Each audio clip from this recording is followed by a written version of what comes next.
So witness, please state your name and occupation for the courtroom. Eugene Mikotoba, lecturer in forensic medicine at Imperial Humane University in Tokyo, Japan. Why is she looking at him like that? And Professor Mikotoba, the young lady beside you is... Ah, this is Dr. Maria Gori. Scotland Yard's practicing coroner, the daughter of Dr. Scythe, I understand. Yes, Dr. Scythe. I'm afraid I can't tell you why she's here. She just appeared. Let's go! We get to see more of Dr. Gori. You summoned this strange Japanese man as a witness to that autopsy. But you don't summon Mama. That makes no sense. She was there too. That's about the size of it. I've had her eyes boring into my side of my cheek constantly while I was in the antechamber too.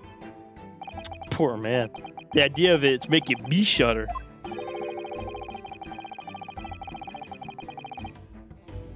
The revelations about Dr. Scythe that came to light some days ago defiled the reputation of the entire judiciary. She was therefore deemed unfit to appear as a witness in today's proceedings. The Ministry of Justice's decision on that is final. Well, we wouldn't want any more perjury to be committed, would we?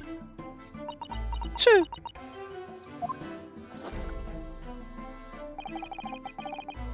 Ministry of Justice. Some questionable strings are being pulled, I think. I remember you, Dr. Mikotoba, but I certainly never expected to be meeting you under these circumstances. Yes, it's been a long while, Lord Strongheart. Prosecution understands that you were a visiting student of forensic science in London until 10 years ago. That's right. I studied under Dr. Wilson at St. Sinners. So you were present at the autopsy of my brother, Lord Clint Van Zykes? I was, yes. I assisted Dr. Wilson with the entire procedure. Mama's far more skilled than any Japanese man. Well, Dr. Wilson asked me to be his primary assistant on that occasion. And this autopsy report was actually penned by you, I believe. Yes. I noted all the doctor's findings, and when we were done, he read through the document and signed it. Poor Mama. As secondary assistant, she wouldn't have such a good view of all the innards. So, Professor, do you remember Inspector Gregson? Yes, of course. If it wasn't for his insistence, Lord Van Zyk's autopsy would never have happened. But he was absolutely convinced that it would reveal decisive evidence against Genshin, you see. So Lord Strongheart had to entreat the nobility to allow it to take place. You correct me if I'm wrong, my lord. It was as a result of that autopsy that a mass murderer was apprehended and justice was done. But Gregson admitted it before he was killed. He admitted that the results of the autopsy were fabricated. You were there at the time, so you must testify. You have an obligation to tell the truth about what really went on. Absolutely. That's precisely why I'm here. And that's why I'm here too. She was like 9 years old when this happened. Before you begin, a word of warning. Oh. You will state truthfully and accurately what you saw and what you heard at the time. I wouldn't dream of doing otherwise, my lord. The moment your testimony verges on supposition, I will expel you from my courtroom. What a bitch! Oh, so you're... Wow. I hate this guy, bro. So this is the only person you're going to give a warning to, because God forbid you're the person, bro. Remember that.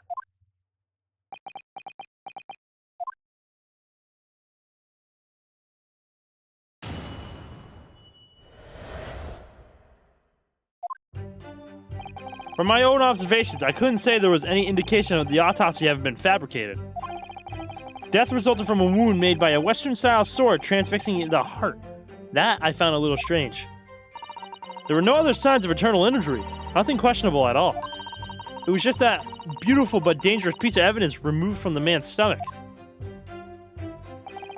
Presumed to have been swallowed by the victim as a way of posthumously identifying his assailant. A liar that calls another person a liar is actually a trustworthy person. I'll now say what my new president said during final presidential elections. A liar that calls another person a liar is actually a trustworthy person, bro. What? How does that make any sense, Jiro? No indication. Nothing to suggest fabrication? Professor Pikachu, are you certain about that? Well, nothing that I could positively identify as such, much less swear to in testimony. Bastard's laughing. Bastard's laughing. Well, that clears things up nicely. The only fabrication here, Asogi, has come from you. What? Claimed the inspector confessed just before his death, but that is the fabrication. No, he freely acknowledged it. I swear he did. Freely? With the tip of a sword at his throat? The man was clearly at his wit's end. Court will give no credence to this confession that was uttered in obvious desperation. Quite simply, there was nothing questionable about the investigation of the Lord Clint Van Zyke's death. And with this testimony, we have, without question, uncovered the whole truth of the matter. Objection! I get the cross-examine. If I may, my lord? There was most certainly some questionable about it, and the whole truth does rather elude us, I feel. I beg your pardon? Well, you're obviously aware of the facts of the case. All four of the professor's previous victims died when an enormous beast was set upon them that ripped out their throats. Oh, such horrifying crimes. But curiously, the killer's last victim, Lord Clint Van Zyke's, suffered a different fate. Yes, you're right. He was stabbed through the heart with a sword. That's enough. I believe I warned you about this, witness. I promised to curtail your testimony as soon as it entered the realms of your supposition or speculation. Very well, my lord. In that case, the defense will pursue a conclusion to this during the cross-examination. What? I have the right to cross-examine every witness after testimony. And I fully intend to exercise that right. Ryunosuke. I'm afraid that even the presiding judge has no authority to contravene the letter of the law. As I'm sure every member of the judiciary present in the gallery would agree. Basically, the president that lost the elections called the elected president a liar in many ways, but he was a proven liar. So our president is saying that it's simple math. Minus equals plus. Minus equals plus. Well, two negatives do equal a positive, Jiro.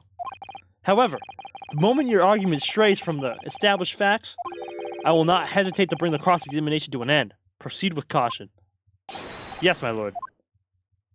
God, this guy's such a bitch, bro. These Asogi papers are gonna come into play here pretty soon. Hold it! Wait, so is Kazuma dead? Wait, so who is Kazuma's dad? That's the quote-unquote professor right now. The quote-unquote professor is Kazuma's dad. I don't think they have him in the people. No, he's not here in the people. But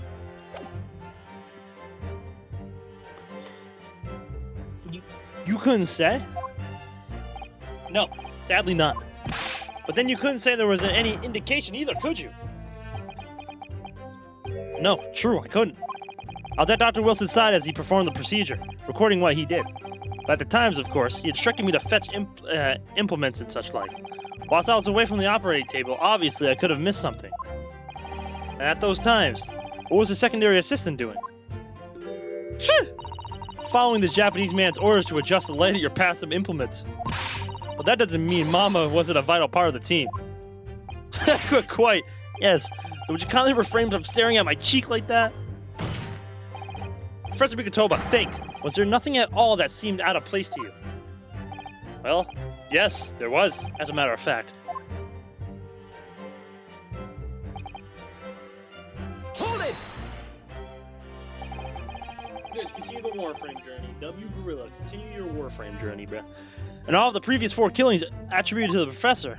The victims were killed by an enormous dog, I believe. Their throats were, well, mauled. Correct. And yet, Lord Van Zykes was stabbed. Ah, do you mean to say... You think Lord Clinton Van Zykes may not, in fact, have been one of the professor's victims? There was no basis on which to doubt the findings of the investigation carried out at the time. But Genshin Asogi confessed to all his crimes upon his arrest. He admitted to having taken the lives of all 5 members of the aristocracy. Yet, the beast that was used to carry out the killings was never identified. No evidence was found to suggest that Genshin had ever kept a dog. A true hound of hell.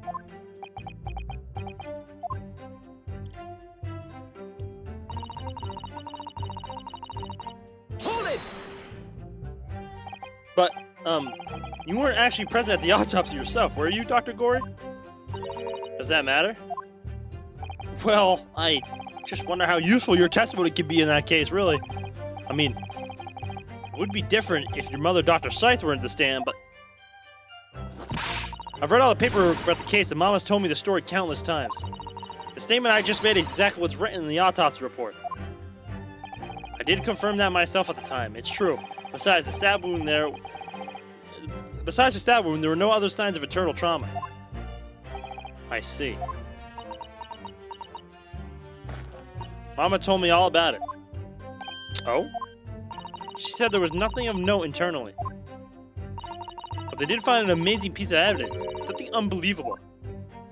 Unbelievable? What do you mean? Come on, Dr. Gory. What was it?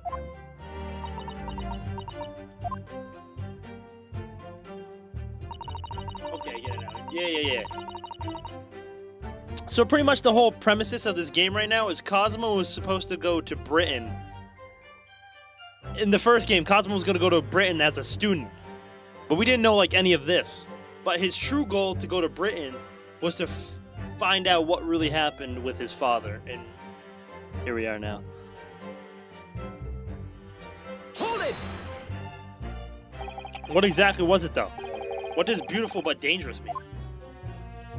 Well, it was sparkly and round with a hole, as if it might slip over a finger perhaps. Also as an assassin, yes. It was a ring, belonging to Genshi Asogi. But my father's ring? Was it inside the victim's stomach? At the time, Genshi Asogi wore a large ring on the digitus quartus of his left hand, the 4th or ring finger. I understood that it was some sort of keepsake. But my father left Japan for London 16 years ago. I was about 8 years old. I remember that ring. You do? My father's possessions were sent to our family's home in Japan after his death, but the ring wasn't among them. Obviously not. It was a key piece of evidence. It remains under lock and key in the stores at Scotland Yard to this day. After the autopsy, Genshin was summoned by the police to check for the presence of his ring. It wasn't on his hand, of course. Moreover, there were deep abrasions on his finger where it had been pulled off. They arrested the man there and then, right before my eyes. How could they? Choo! I brought the ring along with me today. What? Oh wow. Here it is. A bit dusty from years in the stores. Good gracious. Yes, that's it. I haven't seen that in 10 long years. And that was found inside the victim's stomach? Yes, I'm afraid so.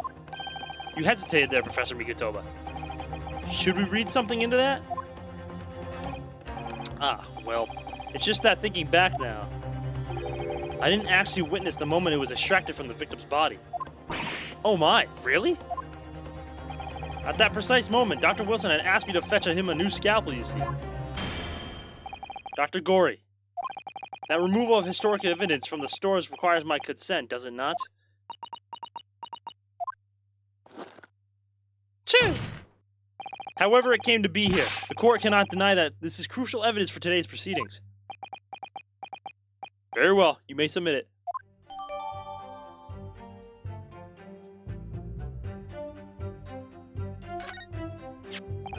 It's not that sort of ring normally seen in Japan. They almost look like claws protecting that jewel. You must examine it very carefully, Mr. Naruto. Very carefully indeed. I'd say if that would have caused internal bleeding. This fucking thing? Oh yeah, that would have caused internal bleeding for sure. These fat claws are doing a good job of protecting the equally fat gemstone in the middle of this ring. Yes, if you were clumsy, you could give yourself a rather nasty cut on them, I should think. Ow! Now my finger's bleeding. Claws really are sharp. Oh my, that was very clumsiness, Mr. Naruto, even for you. Ugh. Who makes such a dangerous ring? You couldn't swallow it without doing it yourself, some fairly serious damage, surely. A sticky mochi bun of about the same size would go down much better, with some red bean paste in the middle. Someone as clumsy as me would probably manage to choke on it somehow.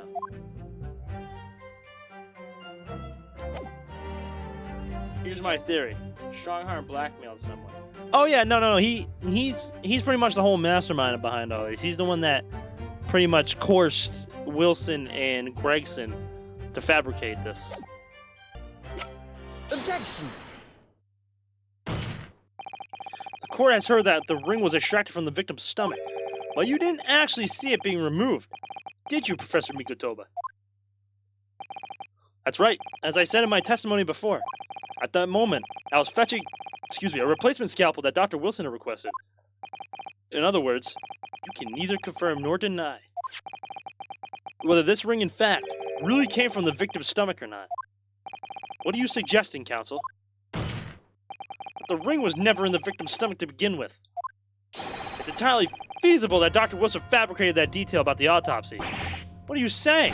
That Dr. Wilson was in possession of the ring in advance, after it was somehow stolen from Mr. Asogi. And he produced it during the procedure, pretending to have found it in there and then in the victim's stomach. Objection! Supposition at best. What possible evidence do you have to support such a rash claim? This evidence, right here. That's the autopsy report. It's explicit in the report, counsel. Other than the ring, nothing unusual is noted internally, so I'm not sure how you intend to prove your point. You've already done it for me, my lord. The lack of internal injury says it all. What? To swallow a ring of this size would require considerable effort and determination. And in addition to its size, there are sharp claws around the gemstone to contend with. My brother was a determined man, and on the brink of death even more so, I'm sure. He would have stopped at nothing to ensure that evil killer was brought to justice. But if he really had swallowed that enormous ring, it's inconceivable that no traces of its passage down his throat would have remained as internal trauma.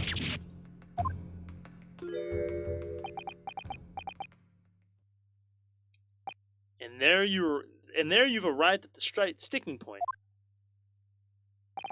That's precisely why I had my doubts about the findings myself 10 years ago. And why didn't you say something about something at the time? I did. I still remember the conversation I had with Dr. Wilson in the laboratory that day. Look at this! Now this is a very curious thing to find in a man's stomach, wouldn't you say? But isn't that rather peculiar, Dr. Wilson? What's that now, Mikotoba? Well, if he swallowed a ring of that size with those sharp metal claws that it has, surely you would expect to see the damage to the throat and esophagus, torn mucous membranes at the very least.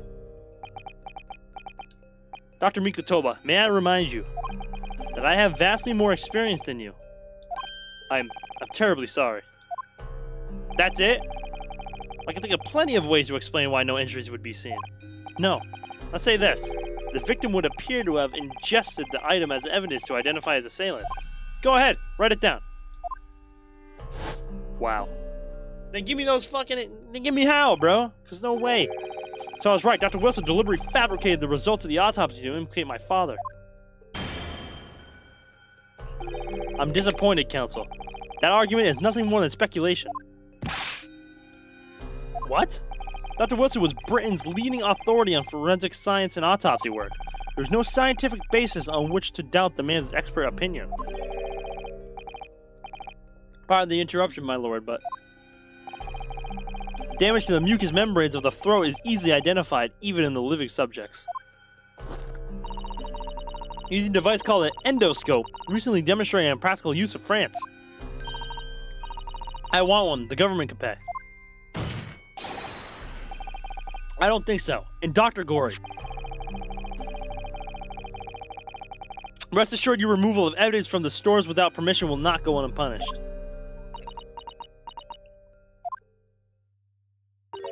We open up the dead to find the truth. I beg your pardon? But Mama, she chose to stitch her corpses up, with all her secrets inside. That's wrong. Dr. Gory, it's looking as though she's chosen to walk a different path to her mama. W. Gory, bruh.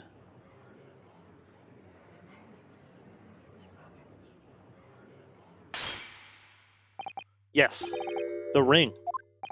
What about the ring? I've just remembered something. An earlier incident. What incident?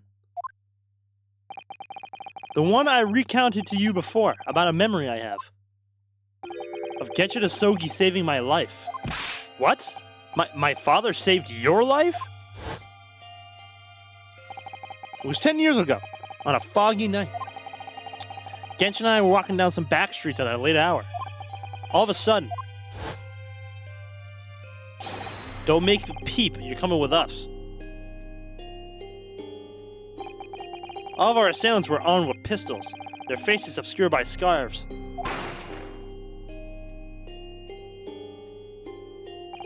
The next thing I knew, there was silence all around. Genshin lay on the cobbled street. Blood was seeping from his left hand. He'd shielded me. It was on the ring finger of his left hand that he used to wear that ring. Are you saying... I've always believed those thugs were after me. But now, I'm starting to question if perhaps I wasn't the intended target after all. Wait, but... Genshin was arrested 2 days after that attack. And in that short interval, the decisive evidence needed to indicate him was miraculously found. You mean, the ring was stolen from him? You think that's what those thugs were after that night? Objection!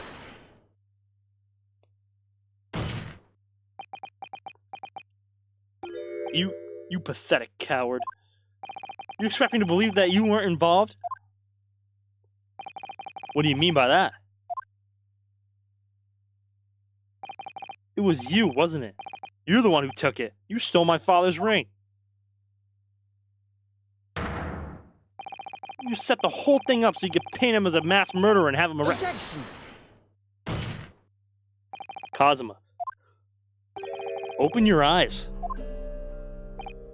Ryunosuke? You must know deep down. The truth can be completely obscured even when your judgment is only slightly clouded. But at the moment, you seem to be floundering through a dense fog. Is that why you were so insistent I should be present in this trial? To see you like this?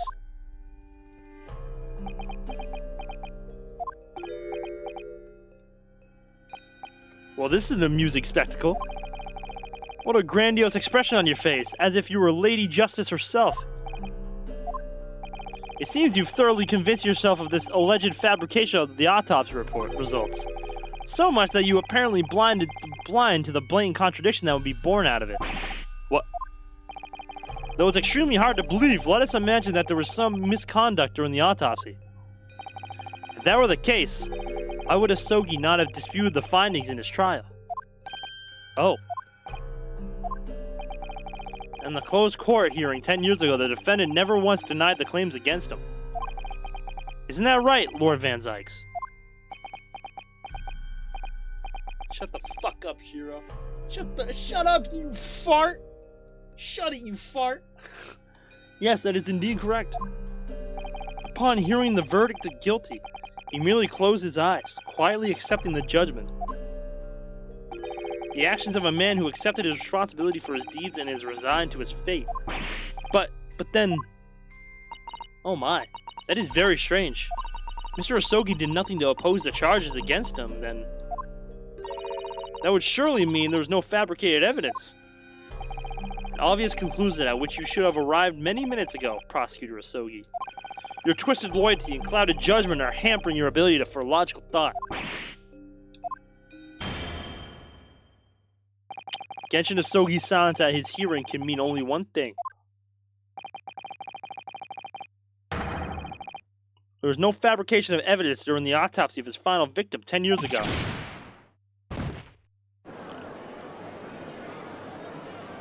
Somebody yell objection, but if that autopsy was all above board, there'll be nothing to stop Lord Strongheart bringing this trial to an immediate conclusion. Objection! I'm coming for you! Thank you, Ryunosuke. If it wasn't for your frank words just now, this trial may very well have ended prematurely. Kazuma? What's this latest absurdity, Counsel? My lord. Your reasoning is perfectly sound, but for one giant hole. I beg your pardon? You claim my father's silence was due to the fact that there was no fabricated evidence. But there's not a possible explanation. You've overlooked the possibility that he had a reason for maintaining that silence. Objection! Silence that would lead to him being convicted and sent to his death? If the autopsy results were an invention, no conceivable reason why the man wouldn't have protested. Objection! Oh, those results were an invention, all right. There's no question of that. Or are you forgetting that two people with a connection to that autopsy have been assassinated? If I force the grievances I feel from my mind, I start to see you in a very different light. I think perhaps it's you, who's been living in delusion these 10 years. Me? Katsuma-sama has created one last chance for us here, Mr. Naruhodo. If we can only show there was a reason for his father's silence in his trial. A reason why the man would have said nothing, even though he was innocent. Could have been part of some negotiation, perhaps? Enough rhetoric. This court must be shown evidence. What proof do you have that possibly could explain Asogi's silence at court? It has to be this. Take that! Okay. It's true that Genshin Asogi's silence during his trial resulted in his conviction. But that didn't actually lead to his execution. On the contrary. It led to his escape. An escape that was only possible because he had been sentenced to death. Although I find it hard to believe my father would have negotiated in that way, the defense is correct. A fake execution. Falsification of a death certificate and a jailbreak inside of a coffin. Clearly such an elaborate plan couldn't have been carried out by my father alone. He must have had the help of a collaborator from the judiciary. I have here the dismissal notice of the chief warder who was working in the prison at the time. The note reads, there are indications that the jailbreak was in planning prior to the inmate's incarceration. In other words, there were suggestions of some sort of negotiation between Mr. Asogi and the British government. In exchange for his silence in court, he was given an assurance that he would be broken out of prison. Yes, with that sort of clandestine agreement in place, I can imagine he would have kept very quiet. I would go further than that, in fact. I would say that the elaborate jailbreak of Mr. Asogi can be explained in no other way. Oh. So we're gonna call him guilty but let him escape anyways? First fabricated evidence and now a jailbreak conspiracy? Of course, because it's all intimately linked. Prosecution wishes to summon new witnesses to the stand. Witnesses? People who can testify about the jailbreak that took place 10 years ago. Ah. Visual. Governor Caden? And the poor chief warder of the prison. I won't allow this trial to turn into a farce. To summon the governor of the prison after all these years? Oh, it wouldn't be any trouble, my lord. What? Father? My dear friend may appear a little rattle-padded at times, but I can assure you he is extremely thorough. He wired both Barclay and the local prison earlier, asking Governor Caden and Mr. Vigil to attend the Old Bailey as a matter of extreme urgency. Mr. Sholmes did that? We love Mr. Sholmes, bro. Are you telling me that both men are, unless I'm much mistaken, waiting just outside the courtroom at this very moment? You ain't getting away, Strongheart. You ain't getting away, pussy! My lord, you must permit this trial to proceed as you declared at its outset. You promised that we would stop at nothing to uncover the whole truth behind these disturbing findings. Very well. Bring in the witnesses. Make no mistake, I too will like nothing more than to lay this business to rest once and for all. We love Sholmes, bro. Bro, he knew how this was gonna play out from the start, bro.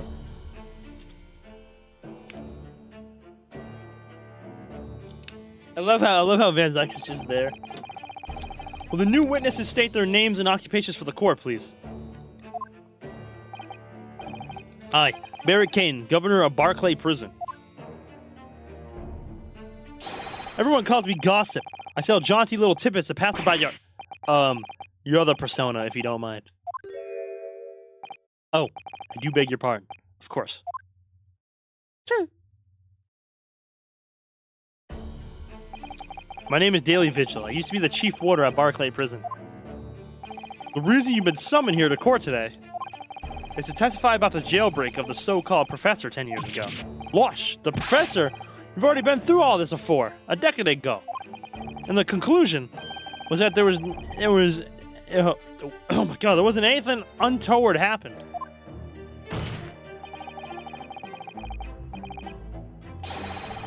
A convict escaped from your prison, Governor. Hardly what you call nothing untoward. Ah, well. The convict's death certificate was somehow falsified after he was allegedly executed. And he escaped the prison inside his own coffin. A plan of that complexity could never have been carried out without the help of somebody of influence inside the prison. Governor Caden, don't imagine that the passage of time will afford you any protection. If it turns out that you were involved in the plot to break Mr. Asogi out of your prison, then of course, the consequences will be very serious. In all likelihood, capital punishment. Gods, hold on there, laddie. All I did was Oh!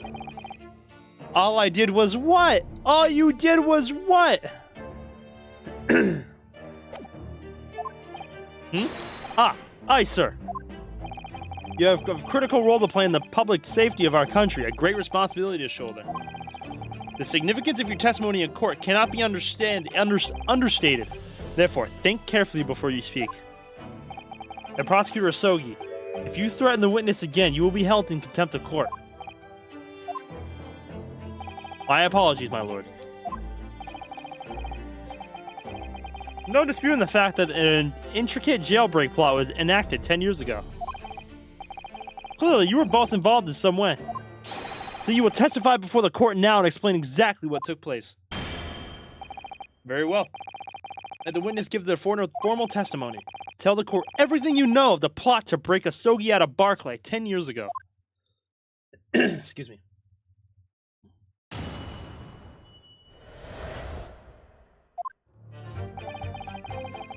It was the day that Japanese jock was found guilty. The directive came from the prosecutor's office.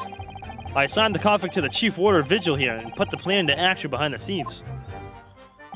I was responsible for Asogi right up until the night of his execution, but I knew nothing of any plot. I denied Ken if there was some negotiation between the convict and the prosecutor's office. All I did was carry out my duty for Her Majesty Great British Empire.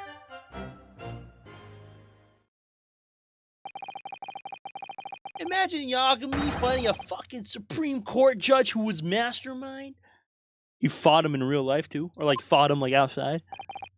Aye, that's right. Who sent it? Who authorized that plan? I don't know. I do not know that. You're saying you don't know? Listen, there wasn't a thing about the professor case that wasn't unusual in some way. I didn't ask any questions, I just did what I was told to do. More than that, I couldn't tell you. I see. But if that jailbreak plan originated from the prosecutor's office, then one thing is very clear. As suspected, there were clandestine dealings going on between Mr. Asogi and that office. That jailbreak was promised in exchange for Mr. Asogi admitting to the crimes he didn't commit.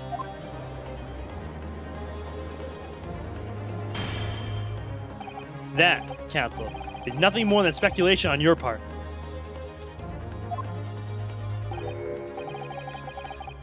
So let me ask the defense. Oh, yes, my lord?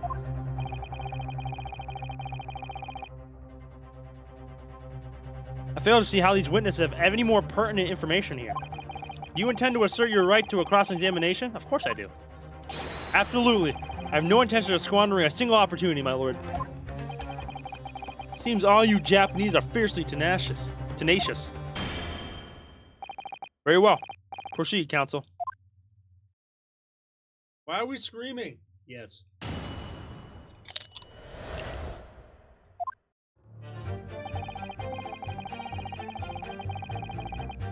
Hold it! Can you say you don't know who actually issued the directive? Aye, that's right. All I can be sure of is that it was official. But if it was from the prosecutor's office, that narrows down to who could have issued it straight away. And it wasn't me.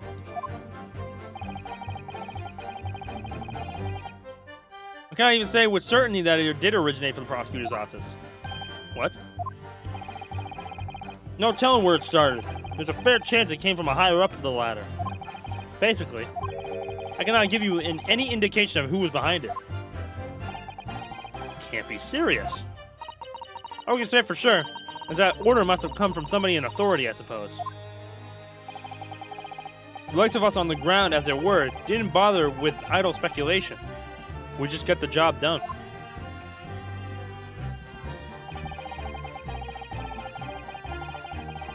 Hold it!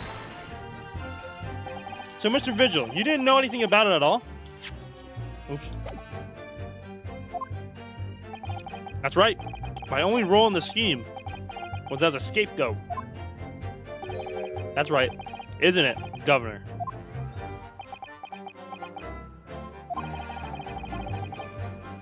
Some poor beggar had to take the rap for it.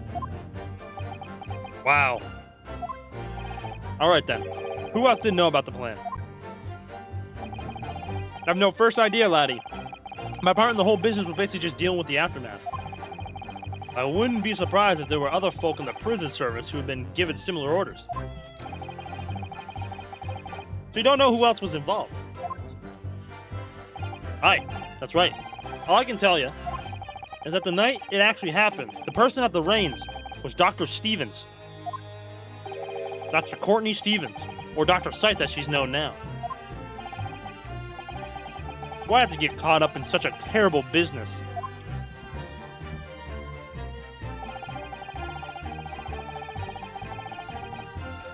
Hold it! Do you notice anything unusual happening in the lead up to that night? Oh, everything was unusual, exception after exception. After all, it was the professor. The man had terrorized the country as never before with his crimes. In order to hide his identity, he was forced to wear an iron mask over his head. Hideous treatment.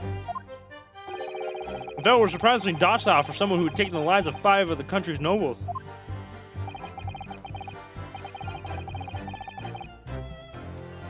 Me and the chief warder, I was the only person permitted to approach his cell. I can still hardly believe that I was duped by my own country. I believe you jumped from the window of the governor's office when the jailbreak was blamed on you, didn't you? Losh, Vigil, I cannot apologize enough. No, Governor, I don't believe you can. It won't change what's happened. What else could you tell us about the situation, Governor Caden? These poor guys, bro. They're just trying to do their job. Fuck you, Strongheart. pushing this on everybody for his own agenda, bruh.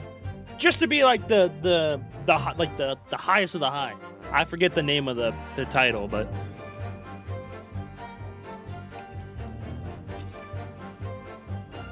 Hold it! we already acknowledged that the orders came from the prosecutor's office to raise demands for the man's escape. There must have been some sort of negotiation. It's the only explanation. Alright, well, be that as it may, I don't know nothing about it. The witness stand is no place for telling you what you don't know for sure. I knew that much, I do. I presume you also know this. Not telling what you do know is a criminal offense. You were just following orders, is that it? I'm afraid that won't absolve you of guilt here. Man was still killed illegally, even if he was a condemned criminal. You may very well be found complicit in murder, Governor. So that's what it has to be, is it? Even with the threat of conviction, you won't break your silence?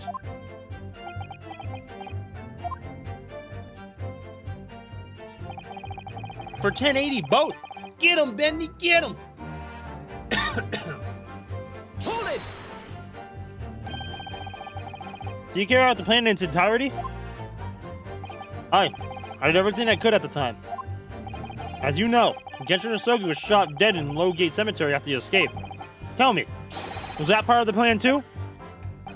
I entrusted her to do getting the jock out of the jail and nothing more. I cannot tell you anything about what happened after that. Only, personally, I believe his death was the last part of the plan. So mean.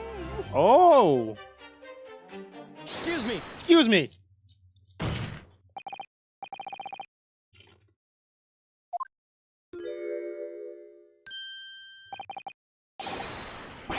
Yes, sir? What can I do for you, sir? He's saluting now? What is it? Some sort of Barclay convention? What Governor Kane was just saying seemed to upset you. Did it bring something to mind, perhaps?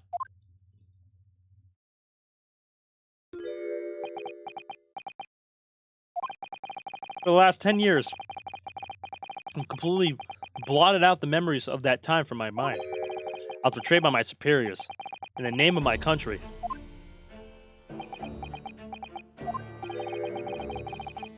Just as my father was betrayed, it seems.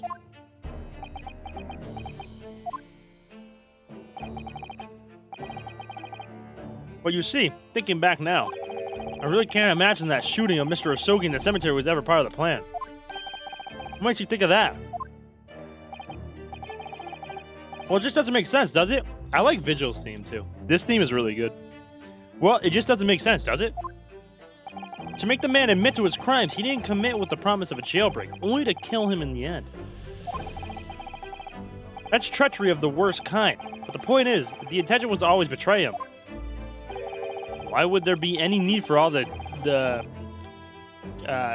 chincanaries of an escape? Ah. Yes, that's quite true. If whoever negotiated with Osogi never intended to keep his or her end of the bargain, it would have been far simpler just to let the man be executed in prison as dictated by his sentence. It all happened in that vast chamber of secrets that is Barclay, behind the high prison walls. I suppose nobody knows what really went on in the execution room now. Yes, it's an unsettling mystery, certainly. Truth be told, there is a wee matter that's never quite made sense to me. If you believe there was some kind of negotiation behind the jailbreak between Osogi and a body at the top, it doesn't quite add up, does it? Governor Caden, I must insist that you explain these doubts that you have by amending your formal testimony. Gods! Aye, go on then.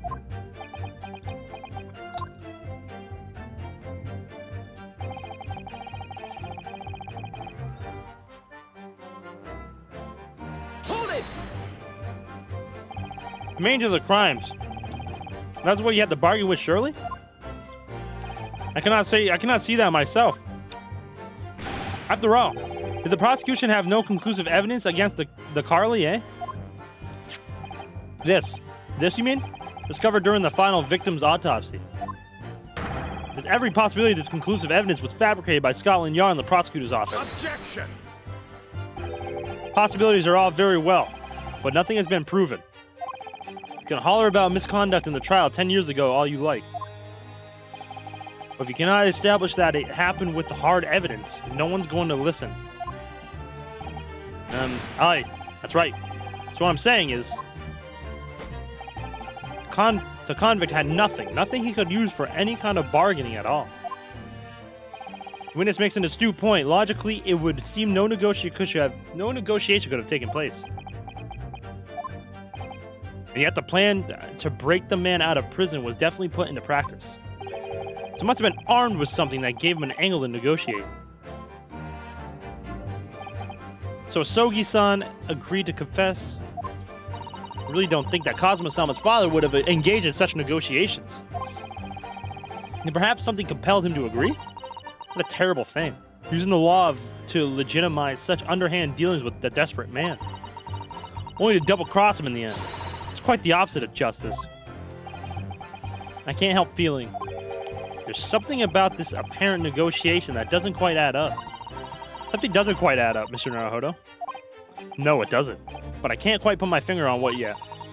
In that case, we must keep digging till we identify the problem. Objection!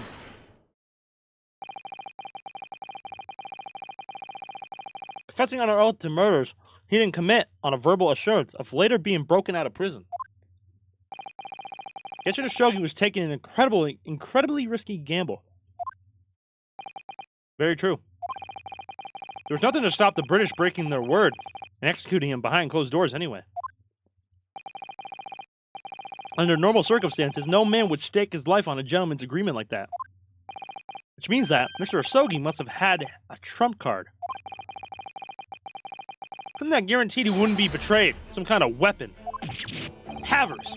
This fella couldn't possibly have had anything like that. But you know that he did, Governor. The Osogi Papers, the name given to the last will and testament of Genshin Osogi. Ah. Turns out that Mr. Osogi was hiding his will in his cell at Barclay. Chief Warder Vigil caught him with it one day. You squealed, did you wee rat? Did I not tell you to keep that a secret? You can't touch me now. Oh. Well, Mr. Vigil caught sight of that will through the bars of the convict's cell. Mr. Osogi pleaded with the warder. Alright then, what's on that paper? The last will and testament.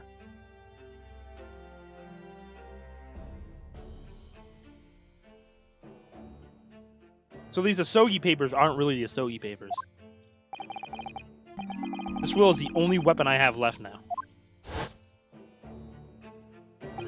A weapon? And after that, the convict had been killed following the elaborate pretense of the jailbreak. That document mysteriously disappeared, didn't it? Did Vigil have it? Well, yes. All the prison wardens searched through the belongings in his cell, but that will was just nowhere to be found. As I understand it, an exhaustive search was made for the document, which became known as the Osogi Papers. Governor Caden, I believe you ordered your prison staff to find it at all costs, didn't you?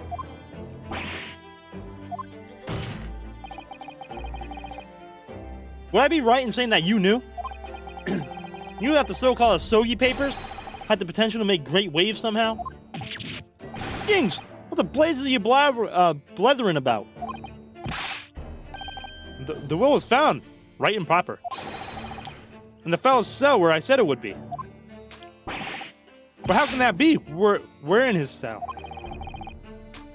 We all searched the place from top to bottom. We didn't do a proper job, man, you peely-wally galoot. You can't criticize me now. I showed it to you before, did I not, yon lawyer? Yes, you did. I have the document here. It's written in Japanese and reads, that's will and testament against Osogi. Which means everything is as it should be. Not quite, my lord. You see, there's an undeniable inconsistency here.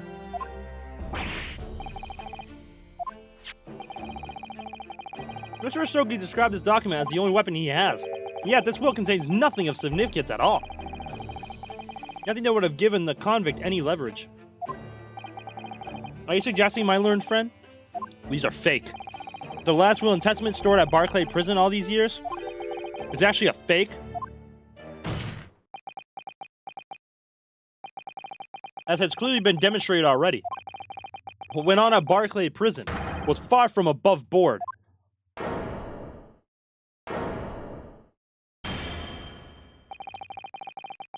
That last vilification by the defense was an affront to the entire British legal system. This absurd notion of a weapon is something for which we have only the former chief warder's word. The man could quite easily be lying, or at the very least, sorely mistaken. What? No! I definitely heard him say that, I swear! Clearly we need to get to the bottom of this.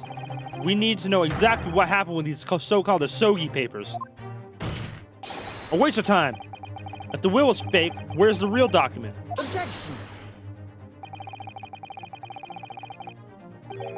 Mr. Vigil was stabbed in the back by the judiciary 10 years ago. He lost everything, very nearly his own life.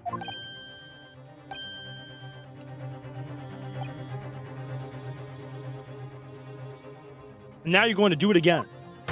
You're ready to brand him a liar and turn your back on him without even letting him defend himself.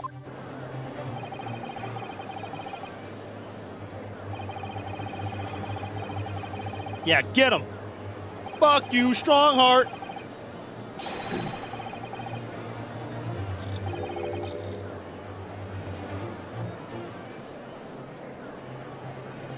What did you say? Testify! Testify! Yeah! You seem that a vocal few here are utterly blind to the truth. Very well then.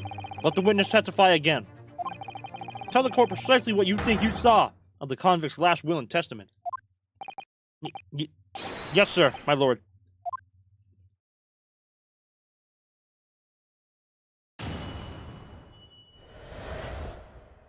The Asogi papers.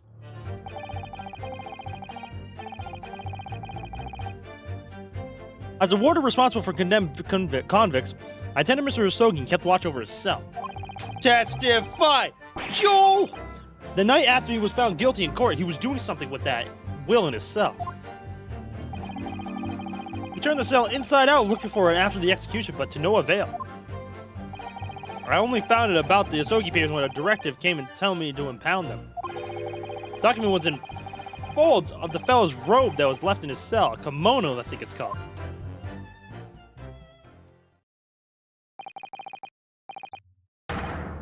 In his kimono, that's a lie. We searched every inch of the man's cell. We looked through all his clothes. It can't be true. Were you no satisfied with calling me a liar the once, eh? You wee waffinger? Huh. There's nothing you can do about it now. You don't have any hold over me anymore. Other than the hold you like to take on my cravat, of course. Is that what we're gonna do, is it? Are you gonna give me a good shake again?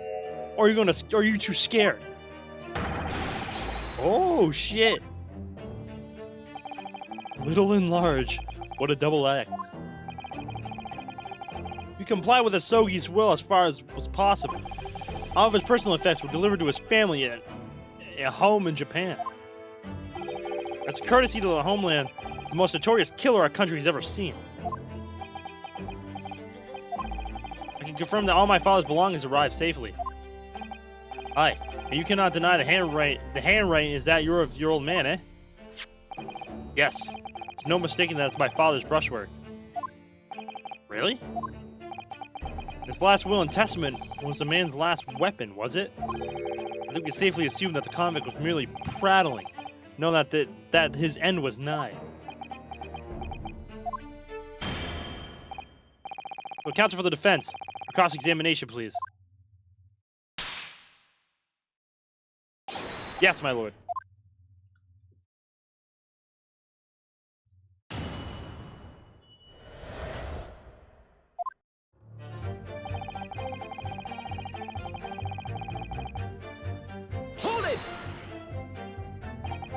So would that mean that you converse with Mr. Asogi? Yes, certainly. Though there was precious little time before his execution was due. He was remarkably calm, considering his days were very much numbered. In all honesty, he really didn't strike one as a man capable of mass murder. Yet he confessed in full to the crimes. I know. That's why I felt compelled to ask him one day. I can still recall his reply. I'm guilty of the unforgivable crime of ending another human's life, yes. But he was so tranquil and intelligent, it put me in mind of an Eastern holy man. He took another man's life. That must have been when he was defending Van Zyke. He probably killed someone. And what about the wool you saw him with? What can you tell us about that?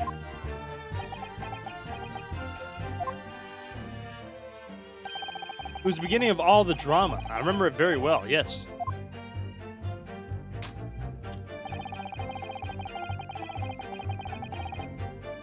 Hold it! And he pleaded with you not to report him, didn't he? Yes, that's right. And like the bampa you are, you didn't tell me. Blatant breach of trust, that was. You can see that the man had a noble spirit. I found myself wanting to treat him accordingly. But according to what you told us 2 days ago, the convict had been strictly forbidden from having any writing material whatsoever.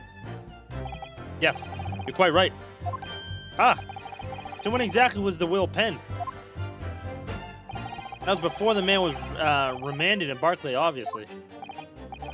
Yes, at the prosecutor's office under supervision of the relevant authorities. I personally instructed Asogi to make a will for the benefit of his family in his homeland.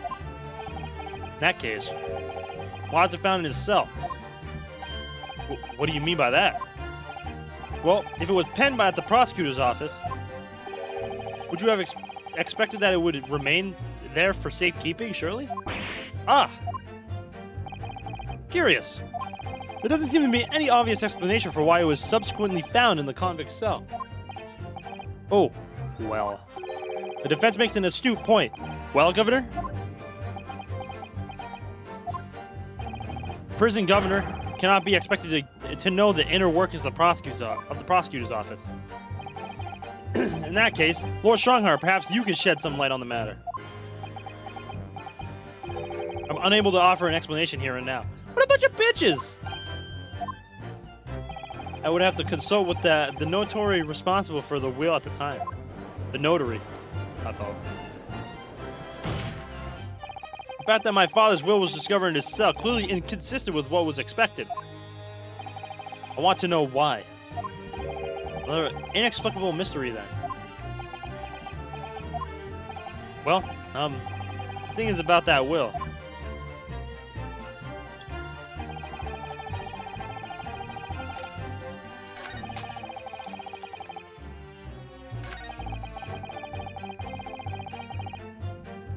Hold it! The governor who ordered the search for the will, as I understand it, is that right? Yes, and we reported back that we couldn't find it.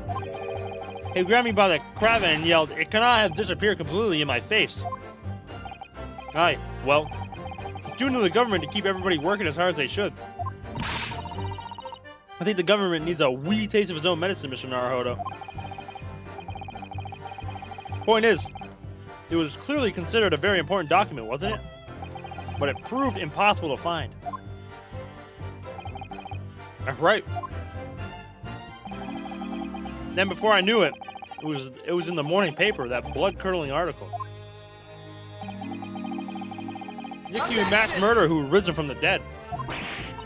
Oh, you mean the article based on Mr. Drebber's experience in Lowgate Cemetery? Yes, that was it. The day after I read that news, I was summoned to the governor's office. Hello, HY. And that's when the awful accusation was made.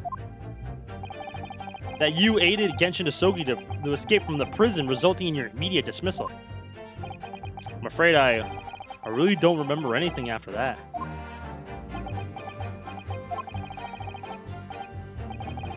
As the governor of prison, I had no choice. I couldn't have done anything else.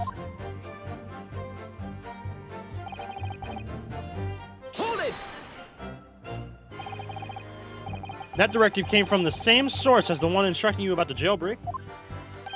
Hi. From the top levels of the prosecutor's office. What was the name on it? I didn't know before, and I didn't know now. I can tell you that my orders were to do everything in my power to find that document. A directive said it had to be somewhere inside the fellow's cell. Document. Was that the wording? Document, not will? Aye. That's what it said. Am I clutching at straws here? I just wonder if it was really Genshin Asogi's last will and testament that the sender of that directive was after.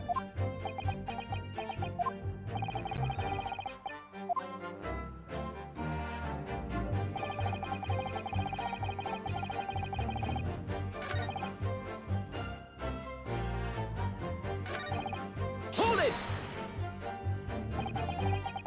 Mr. Asogi's kimono? Aye. The one he brought with him when he was locked up. Yes. He was permitted to have his personal effects with him during his incarceration, I understand. That's right, he was granted as much freedom as possible during the few days before his execution.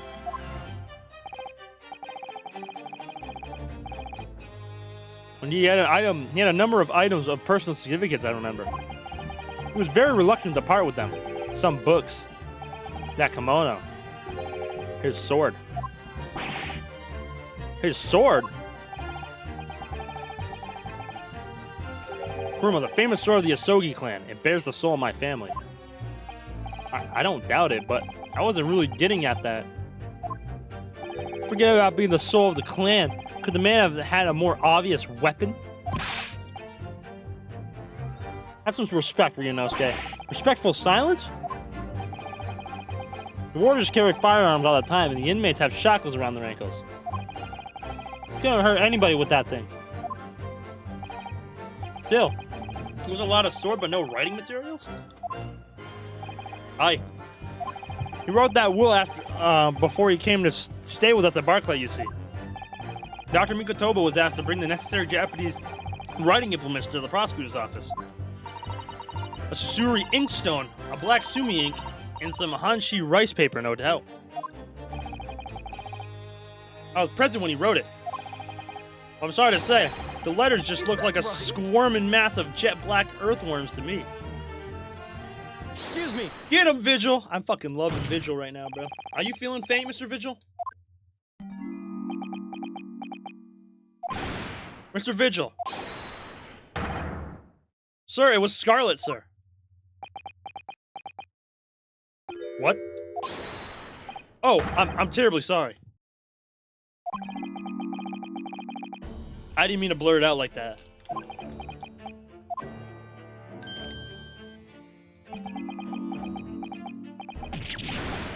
Less swaying and more explaining would be helpful. Is it something about the testimony we just heard? Have you recalled something of importance? Something of importance? Possibly or possibly not? I'm unable to tell which way he's leaning, I'm afraid.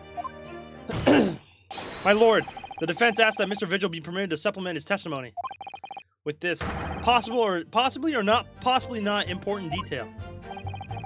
Permission granted. Go ahead, Mr. Vigil. Yes, it was Scarlet.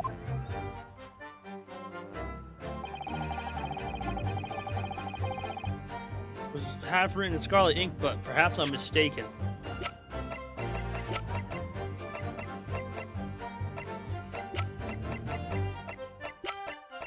I remember there was something talking about scarlet ink. That's Regson's. I remember there was something talking about.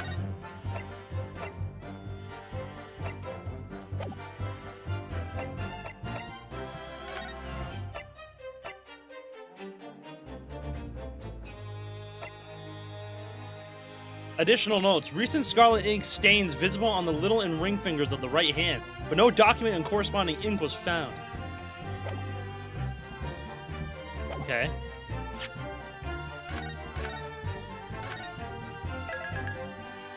I do remember reading something about scarlet ink.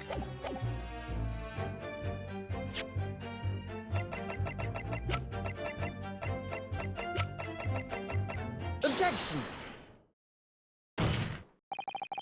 Scarlet colored writing is what you said you thought you saw, Mr. Vigil. And I believe that's exactly what you did see.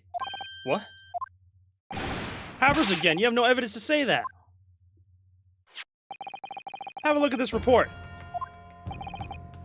That's my brother's autopsy report. Yeah, so there's something in here that's bothered me since I first read it. It states that scarlet-colored ink stains were noted on the fingers of the victim's right hand. Yes, so it does. Scarlet ink. Now, I'm not familiar with the habits of the British aristocracy, I freely admit. But I would hazard a guess that they don't all go around with ink stains on their fingertips, do they? Your wits is not appreciated. My brother was a well-bred and fastidious man. Should ink have sullied his fingertips, he would have cleaned them immediately. What is your point, counsel? My point is this. Whatever Lord Clint Van Zykes was writing in that unusually colored ink, it must have been directly before his death. Because he died before he had the opportunity to clean his hand. What? I remember something troubled me at the time. At the scene, the lid of my brother's inkwell was open. But Clint was punctilious about such things. It seemed unusual. And no document penned in the color of the ink that was in the inkwell was ever found. So the document had disappeared. Are you suggesting that the document my father had in his hand that night in the cell was the same document that Lord Clint Van Zykes was writing moments before his death? Then it was... If Mr. Vigil's testimony is to be believed, it can only mean that yes, Mr. Vigil, when you spotted Mr. Osogi with the document in his cell, his precise words as were follows, were they not?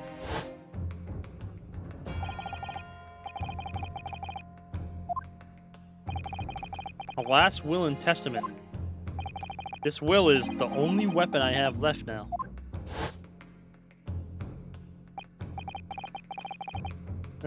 Our last will and testament. Ah. If the conversation really did go as Mr. Vigil says, then what we know now completely changes the meaning of what Mr. Osogi said. You really think Mr. Vigil did indeed see the convict with a will, but it wasn't that of Genshin Osogi's. Oh. It was his brother's will. It was the last will and testament of Lord Clint Van Zykes. No. What? Oh, shit. Objection! This is madness. My brother's last will and testament? I mean, that he had chosen to die? That is what it would mean, yes. No, impossible. That is utterly out of the question. Lord Van Zykes? He wanted to pin Strongheart because he knew it was Strongheart. Something like that, bro. So he sacrificed himself. Clint was pursuing the professor. It consumed him day and night. Whatever happened, he would have never have abandoned his investigation before its conclusion. Never. Who wouldn't rest until the job was done, until the killer was caught? The idea that he would willingly accept his own death, it's obscene. Objection! And yet, we can be sure that he was writing his will moments before his death. And that Genshin Osogi came to be in possession of that document. So what could the will possibly have contained? Clearly something that couldn't be made public under any circumstances whatsoever. Because armed with that document, my father was able to negotiate with the judiciary for his life. It was so damning that it prompted the powers to be to enact that daring jailbreak plot. Yes, there can be no question that the will contained information of the utmost secrecy. Information of the utmost secrecy. No, it couldn't be.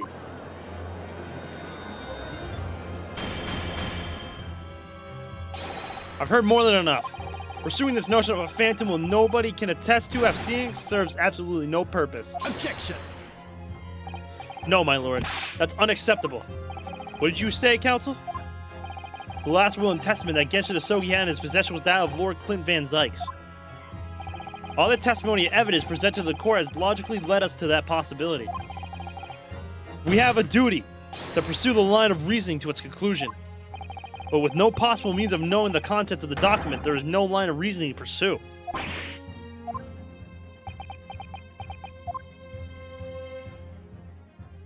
A reason why Lord Clint Van Zykes, a man of high noble standing, would have chosen death. Information so secret, people in the judiciary would be willing to negotiate the jailbreak of a condemned killer. Only explanation that fits those facts is an unthinkable truth that turns absolutely everything on its head. But it's just too hideous. Mr. Naruhodo, however difficult the situation might become, you work with your client in pursuit of the truth. That's what you resolved to do when you entered the courtroom this morning, if I'm not mistaken. Mr. Sato. Wait. Is Lord Clint Van Zykes the professor? Oh. He was the professor. Yes, you're right. 10 years ago, in his final moments, Lord Clint Van Zykes left behind a will. A will that Genshin Asogi was able to use as a weapon to negotiate his escape from prison. In all probability, the details in the will were related to the professor case. The defense's last statement is mere conjecture. What are you getting at, man? Ryunosuke?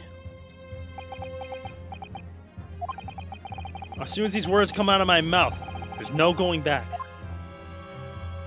I believe that the last will and testament of Lord Clint Van Zykes was in fact a confession. It had to have been a confession.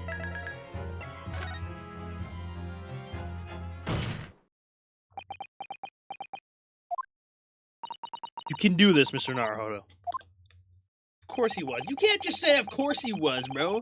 No one knew that. I believe that what Lord Clint Van Zykes actually penned that day was a confession. A confession? Regarding the mass murderer known as the Professor. And his true identity. Objection! Enough, Counsel. What are you saying? Do you even realize? A confession about the true identity of the Professor? That would mean... Lord Van Zykes, I appreciate this must be hard to take in. But it's the only explanation that fits. The killer that terrorized London a decade ago and became known as the Professor. The man believed to have murdered 5 members of the aristocracy. Wasn't Genshin Asogi at all. No, you can't be suggesting. It was in fact the man believed to have been the 5th victim. Lord Clint Van Zykes himself.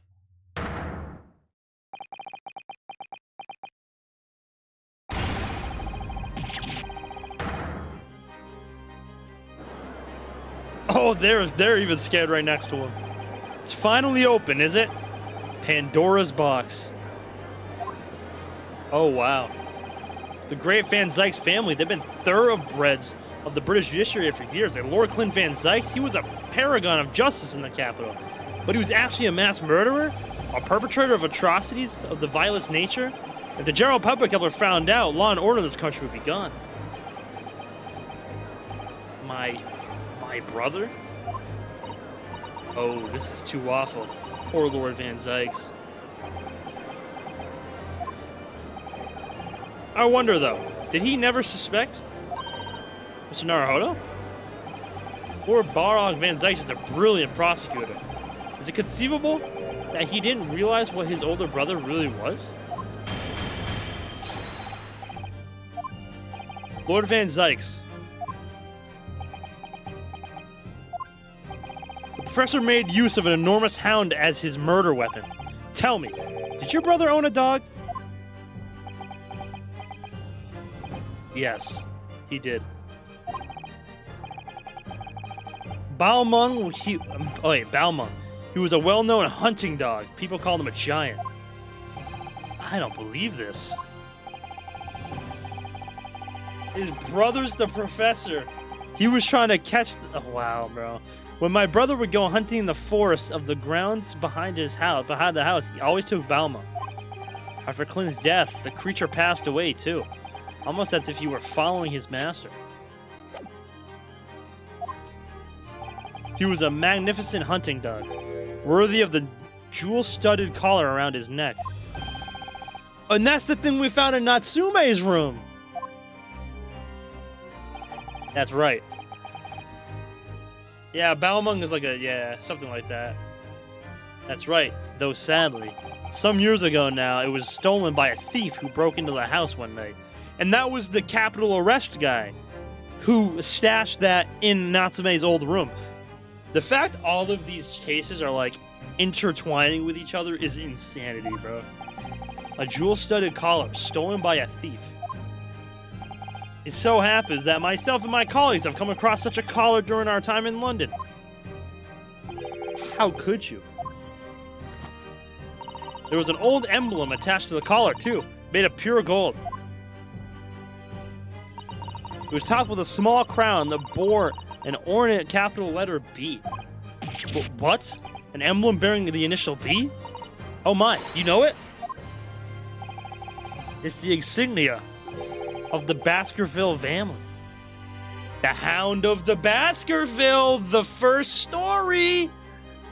Oh! So the Hound of the Baskerville was the oh! Wow. What a game, bro. What a fucking game, bro. Why is that name coming up now? Baskerville is the family name of my late brother's widow.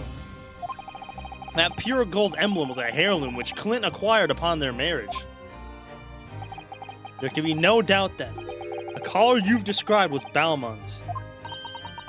Family's insignia of Lord Clint Van Zyke's widow. There was a considerable amount of blood on the collar when we saw it. Since we know the dog was used for hunting, it could have been from its quarry, of course. But it could equally have been from human prey.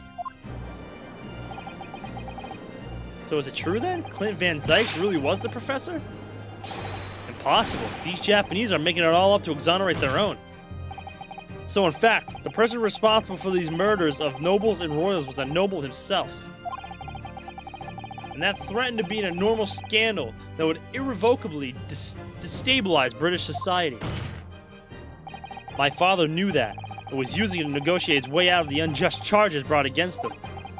But at the very last hour, those he'd bargained with betrayed him, slaying him mercilessly on the foreign soil. Well, can you deny it, Lord Strongheart? 10 years have passed. And still now, the 6 million inhabitants of our great capital rest easy, believing that justice was done. That though his anonymity remains, the diabolical murderer was caught and executed.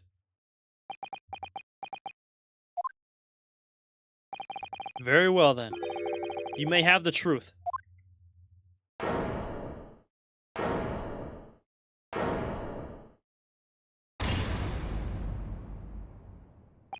Tell me then. Tell me what Clint really was. Lord Clint Van Zyke was too pure of heart. When he became a prosecutor and went into pursuit of the black roots of crime, he drove himself into a corner. He came to the uncomfortable realization that to fight the most fiendish of criminals requires one to become even more fiendish oneself. Clint.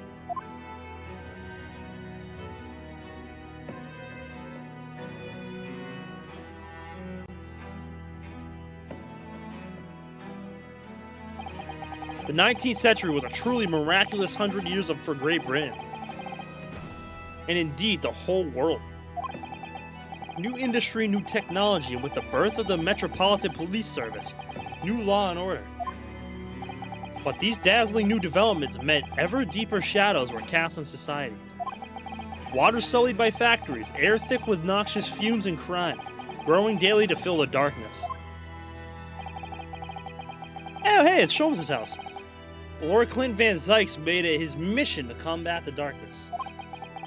But as time went on, it slowly ate at his soul until eventually he was consumed. It's ironic, really, and somewhat surprising that the truth has once again been unearthed by a Japanese.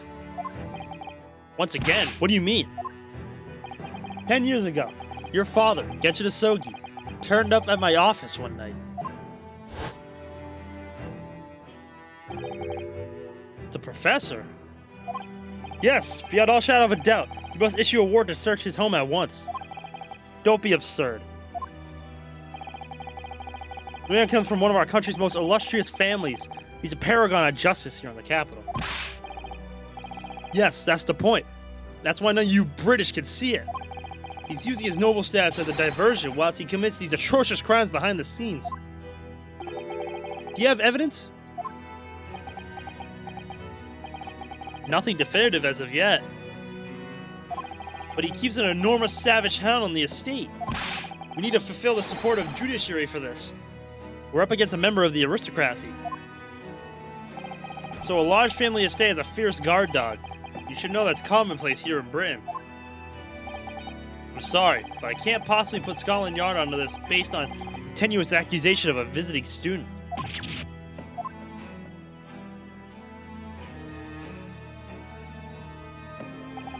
So I turned down Asogi's plea.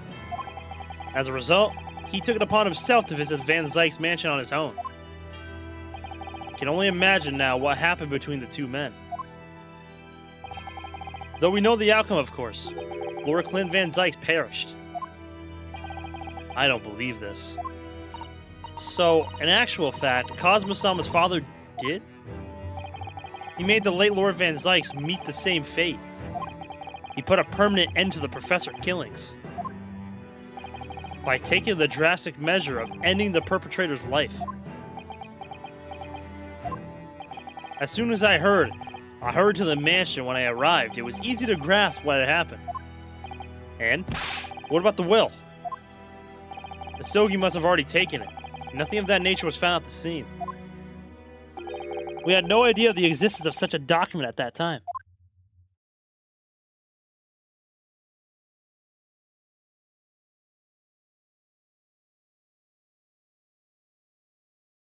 This is an insane trial, bro.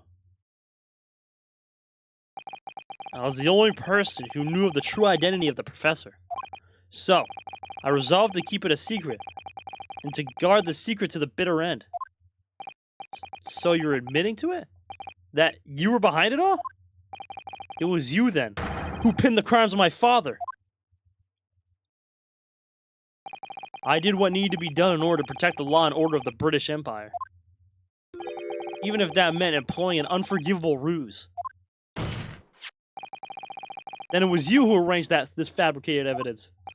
I ordered that detective to take care of it, whilst keeping the truth from him, naturally. Gregson? Obviously, he opposed me at first. Are you off your rocker? We can't do something like that. There's no question that it was Asogi who murdered Lord Van Zykes. The house staff have made statements that they saw the man running from the mansion that night. Yes, well, I've no doubt that it was the Japanese fella. But we hadn't got a shred of conclusive evidence against the man. And worse than that, he doesn't keep a dog. We're short of a murder weapon to boot. And we're short on time, Gregson. We must put a stop to this man's rampage for the good of the country. So we'll use whatever means necessary. Do I make myself clear, detective? Blimey. Man, poor Gregson, bro. So that night 10 years ago, when I was attacked by those thugs in the back streets, and Genshin's ring was taken, that was him, was it? That was Gregson and some hired help.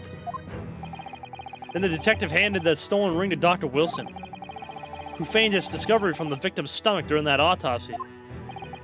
In the light of that decisive evidence, Mr. Asogi was found guilty on the charges brought against him. However, behind the scenes, he had actually already struck a deal with his accusers, in which he agreed to silently accept the charges. I just don't believe that part. As far as I knew the man, my father despised such underhanded dealings. It was extremely easy to make him comply. You see, he had one crippling weakness. What weakness? Isn't it obvious? You, Cosmo Asogi. Me?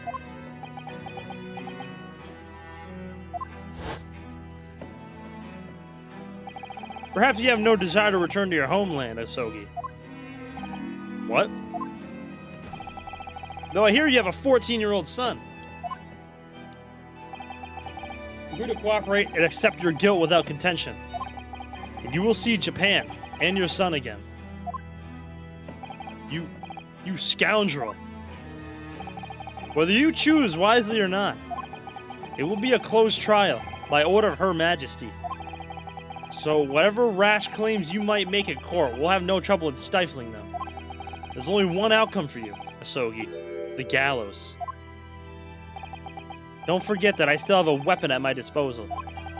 A document revealing a truth that I know you're desperate to keep hidden. Yes, it hadn't escaped my mind, which is the only reason I'm willing to bargain with you. I only want to protect this country's law and order. You understand? So, what's it to be, Asogi?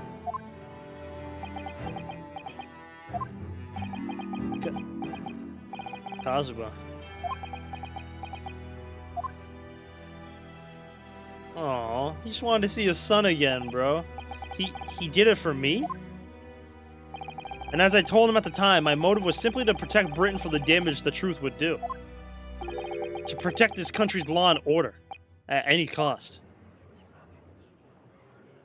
Objection! I've never dared let myself even consider this possibility until now. But in the light of all this, treachery, I have to ask.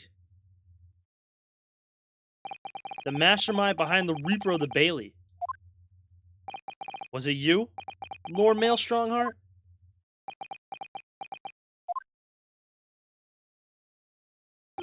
Rather brilliant idea, wouldn't you say, Lord Barock Van Zykes? Now the spirit of your late brother, that paragon of justice, shall return to reap justice for his siblings. Could there be a more appetizing tale for London's masses, I ask you? What? What brazzard? I knew that you'd play the part to perfection, but your role really wasn't that of some embodiment of death. No, you were London's guardian angel. An angel with bloody hands? I think not. Those who had cooperated with me already were only too happy to participate in my plan. Inspector Gregson, Dr. Wilson.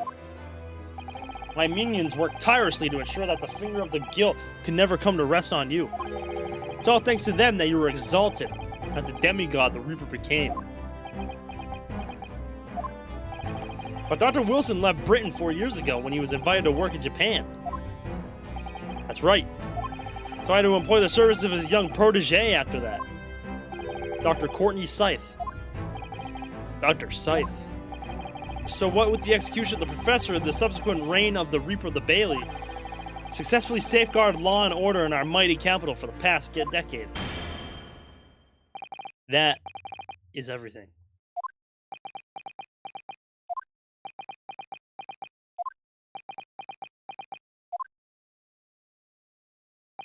My lords, ladies and gentlemen, I do hereby confess, it was I who served the concept of the Reaper. However, let me say in my defense, it was all for the preservation of law and order across the entire empire.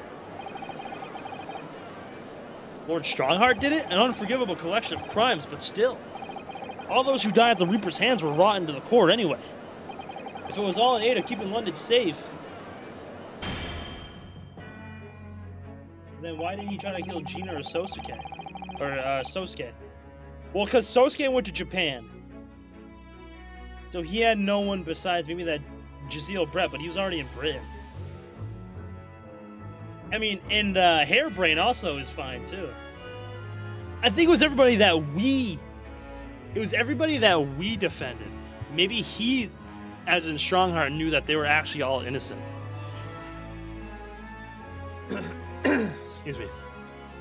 There was no one left now who could reveal the precise truth of what happened 10 years ago. Therefore, this trial can go no further. Now, I would like to entreat all those present. Beyond these four walls, nobody needs to know the truth. Even Her Majesty must be protected from this. I trust you all appreciate the importance of my request.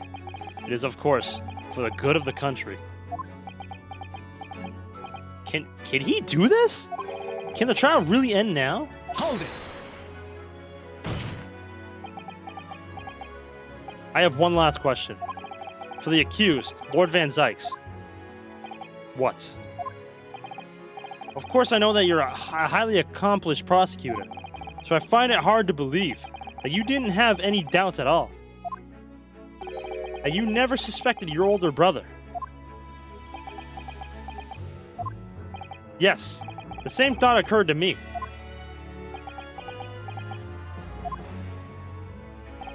It was only once, but yes, I couldn't say that I never had my doubts. My brother's sense of justice was extremely strong, perhaps too strong, I observed. At the time, there were members of the aristocracy who were bleeding the country dry for their own gain. And since there were no nobles, they were untouchable for my brother. It was a source of great turmoil. And coincidentally, at the same time, the professor began his terrifying reign. During the time of the professor killings, my brother did not appear to be himself. That made you suspect? Yes. But it was only once, not more. Only once? Really? Clint wasn't the culprit. That was my conclusion at the time. I still believe that now. Do you have any evidence to support that idea?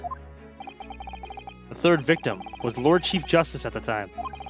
It was he who had recognized my brother's potential and trained him as a prosecutor.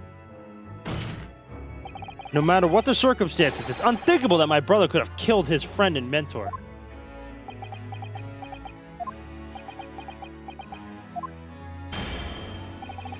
That will do.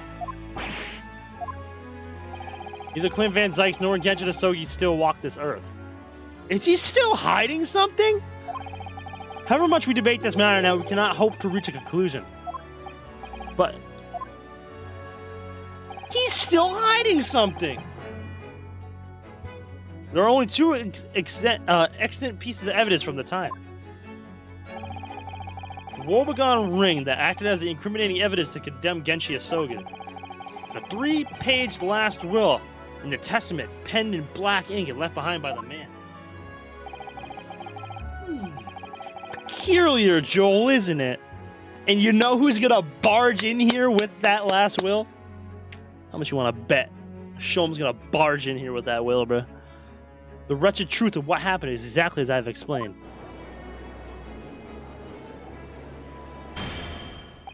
Later today, I'll present myself at the Ministry of Justice for whatever sanction is deemed appropriate. That is all. Court is adjourned. Objection! I fucking knew it. Someone was gonna object, bro.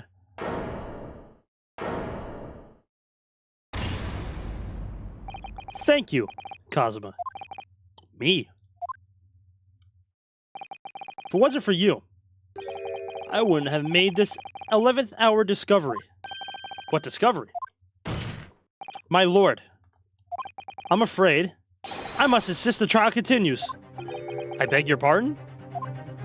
As the court has been reminded today already, we must step on nothing to uncover the whole truth.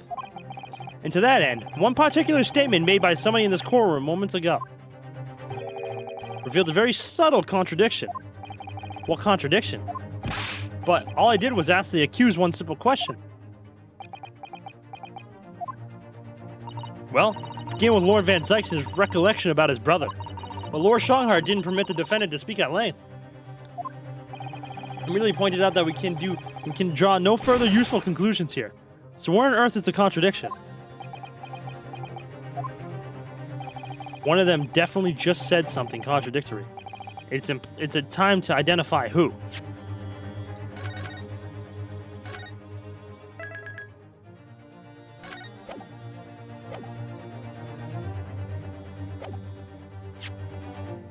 How far up does this go?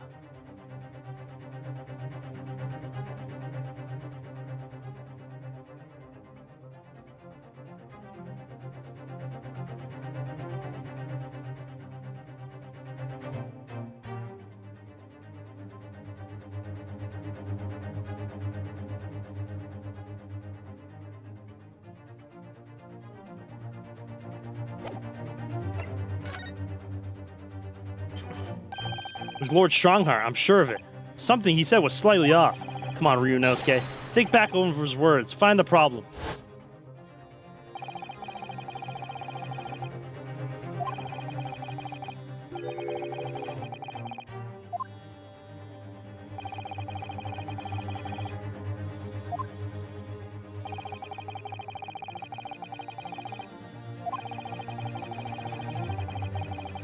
Oh, 3-paged! How would he have known? He's never seen the will.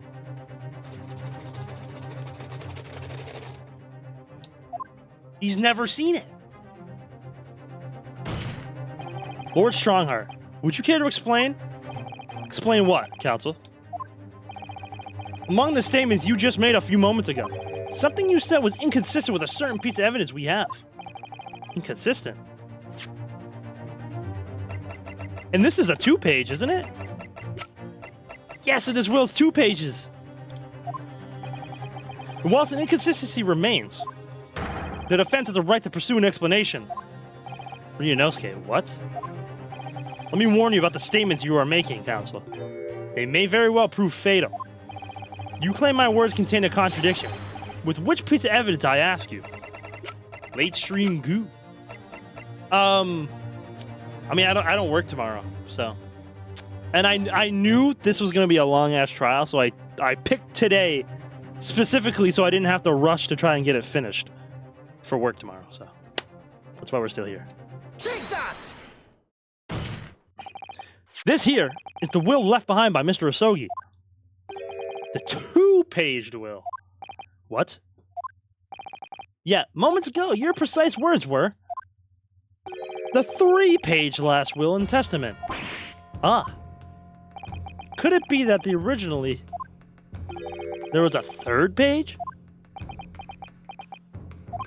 For a moment, I thought perhaps you identified something worthwhile, but it's a mere trifle, I see. A trifle? Governor Caden. Eh? What can I do for you, sir? You were present when the Japanese man penned his last will and testament. Aye. I was there for sure. I remember the black worm-like scrawls to this day. And quite certain, my lord, that there was a 3rd page at the time. What? Only the first 2 pages were the actual will, though. If I mind correctly, the 3rd was a message to his lad back in Japan. For legal purposes, we require only his will. We wouldn't have had wanted any uncomfortable words about Britain to get back to Japan, eh? So it was decided that the 3rd page ought to be set. Objection! Sorry, this ended up being a bit longer than I said. It's okay, Joel. I mean, bro, I know these last trials end they're like 8 to 9 hours, so no worries, bro. I knew it was gonna be a long one. How dare you make that decision? I had a right to know what it said, to hear my father's final words to me. The core is a Rome phrase for sentimentality, Counsel. As it happens, this is a fantastic case, though. I will admit, before I finish this, the Great Ace Attorney series is so good, bro.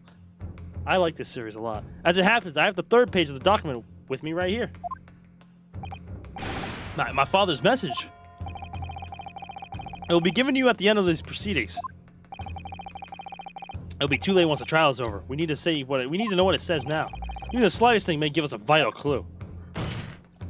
My lord, the defense calls for Getsu Sogi's last words to his son to be read out loud before the court now. Your request is denied. The inevitability mauled in words can be of no consequence now. Objection! Prosecution agrees. Court should know the content of that message. Every possible piece of evidence must be thoroughly examined. Very well, then. Governor Caden? You will read the third page of the document for all present to hear. Yes, sir. Wait, he can't read it, though. Only, I should point out, my lord, that I cannot actually read worm language. Bro, he's so racist. His beautiful handwriting? Shame on you, Barry.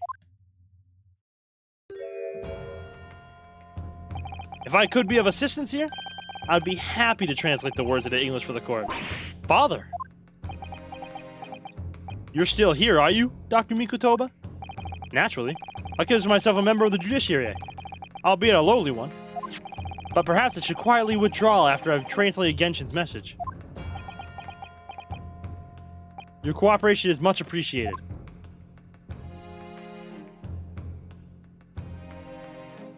This was 2 games, Jiro. This racist guy reminds me of Goo. Can you stop, bro? Kazuma, the truth is shrouded in darkness. A darkness only our clan's great sword can pierce. It's amazing at making a perfect puzzle combining 3 different games. It was 2 games, Jiro. It was 2 games. Mighty Karuma, twist thy head and watch them fall, all thy mortal foes. That's the end of the message, it would seem. A haiku poem, twist thy head. Father? Twist the head of the sword! The sword, twist it! Twist! What is Karuma? The name of the Asogi clan's famous sword.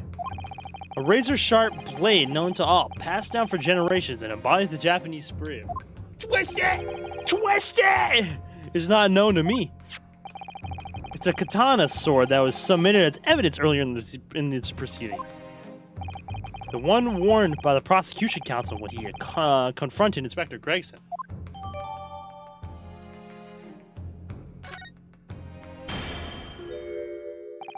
All these procrastinations begin to try my patience. Adjournment of this court is long overdue. As a presiding judge, I have been as accommodating as possible of the will of the courtroom. However, despite all that, no new information has come to light.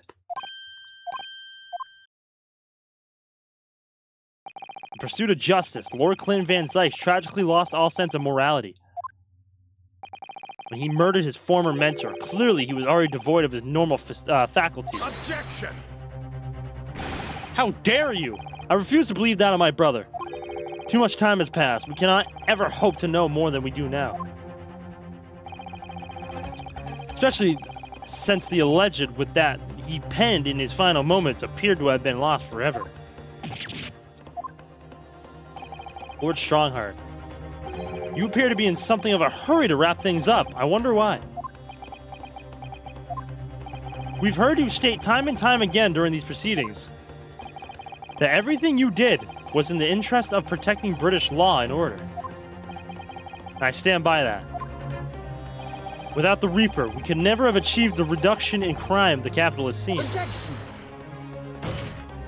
The sword! I know, yeah, Great Ace got the shaft, but it's still great and pretty long. I wish they made a 3rd game, bro. It deserves it. And Dr. Wilson, there were no criminals. You used them to achieve your ends, and then you had them killed. However you dress it up, there was nothing fair or just about that. Lord Strongheart, what exactly is that you're hiding? Dr. Mikutoba, will you not quietly withdraw after the translation of your former associate's will? In this courtroom, no argument carries weight unless it's supported by evidence. And it would seem that the defense has no more evidence to present. Can I twist the head now? Aha! Mighty Karuma, twist thy head and watch them fall. All thy mortal foes. That's the proper way to use a sword, is it? Maybe I should try it. It hurts my neck. That's the trouble. Mr. Naruhodo, if I might make a suggestion, I think perhaps it doesn't mean your head. Oh. I once studied the history and development of the katana some time ago. And as I'm sure you're probably aware, the sword's head is the part at the very end of the hilt. It's written as head in Japanese, but it's pronounced as Kashira, I believe. Kashira. So Mr. Asogi's words really mean twist the butt of the hilt.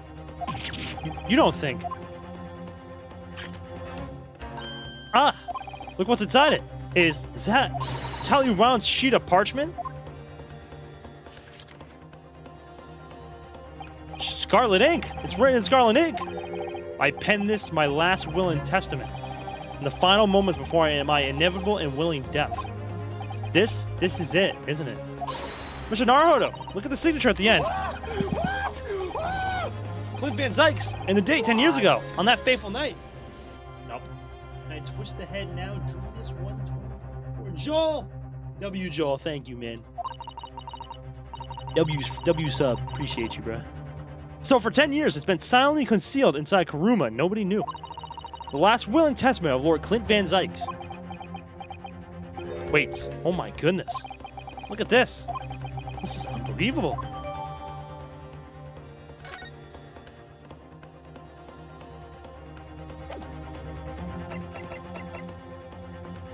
I can't look. It won't let me look. Let me look. Ah, you fucks. In which case, I hereby order all discourse from these proceedings to be struck from the record. This is my last chance. Mr. Naruhodo, I have to present some decisive evidence now, or it's all over. But can I? Yes, you can. Wait, my lord.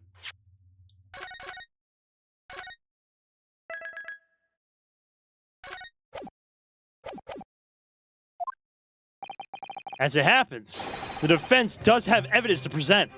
Oh, here we go, the song. Here we go. What? Don't be absurd. Oh, he's getting flustered. There is nothing of relevance remaining from the time. Objection! It's high time they realize something, my lord. This gentleman has an uncanny habit of producing evidence at the final hour that had escaped everyone else's attention. Nonsense. I love this song, bro.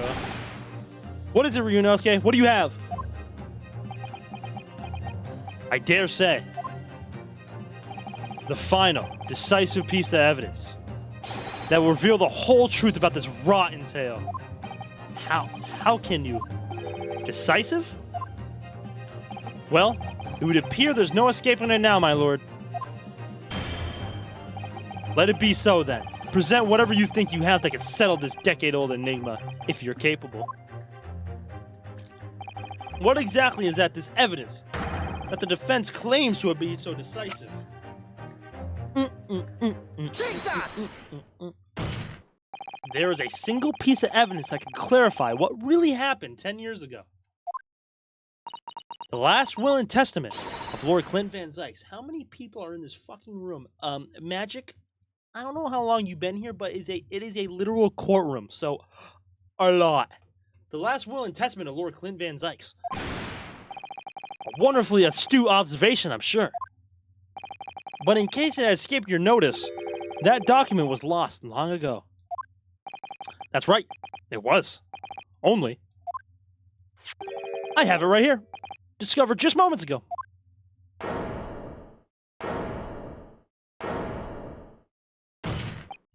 Impossible. That can't be.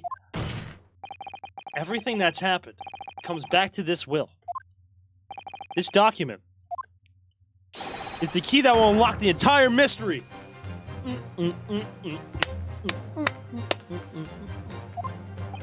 Oh, he's pissed. He pissed. My brother's last will and testament. Where'd you find that? It was rolled up inside this. Inside Karuma. That ultimate weapon Genshin Asogi obtained his lain undisturbed in the hilt of the sword all these years. Just waiting for the right time to emerge and reveal the truth. This signature and seal certainly looks official. My God, it's true. It's my brother's handwriting. There can be no mistaking. Oh, he's pissed. I forbid the contents of that document from being read out. Do you hear me? I strictly forbid it. Objection. You can't do that, my lord. This document could explain everything. That document could literally destroy the meaning of the justice in this country. I demand that you hand it to me at once. Why? What are you trying to hide? Could it be that you already know what's written on this page? What are you implying? Court is adjourned with immediate effect. Clear the courtroom. Objection. Yeah, put your leg on the table. Do that, my lord, and you'll suffer a fatal blow as Lord Chief Justice. I beg your pardon? Forcibly ending a trial without good reason? And not any trial, a closed trial by order of Her Majesty, the Queen. Today, to defy the monarch's will, it's treason. He looks so mad, bro. I'm not gonna lie, he looks sick when he's mad, bro. Lord Clint Van Zyke really did exactly what the young Japanese man said. Read it out, now. We have a right to hear what it's in that will. A right and a duty. Well, well, my lord. It would rather appear as though proceedings aren't going to go quite as you hoped. You fools. Go ahead, Ryunosuke. Read it. The prosecution gives it full support. Very well, then. No. For God's sake. Oh! Come on, give me like the... I penned this. This is my last will and testament in the final moments before my inevitable and willing death. I wish this was like voice acted. The hour is 11 p.m. and I sit at my writing desk in my office. My good friend Asogi stands at my shoulder. He has expressed his intent to evoke the dying ritual of the duel, that I may depart this world with honor. An honor of which I am utterly undeserving. The Japanese are a truly merciful people. I, Clint Van Zyke, Lord of the Manor of Van Zyke's estate, hereby confess to the following. I am the killer who has come to be known in society as the Professor, guilty of 4 counts of murder. I will not here discourse the corruption rife among the aristocracy, which is to me, as one of them, so apparent. However, 6 months ago, I took the life of a member of the House of Lords at the heart of depravity.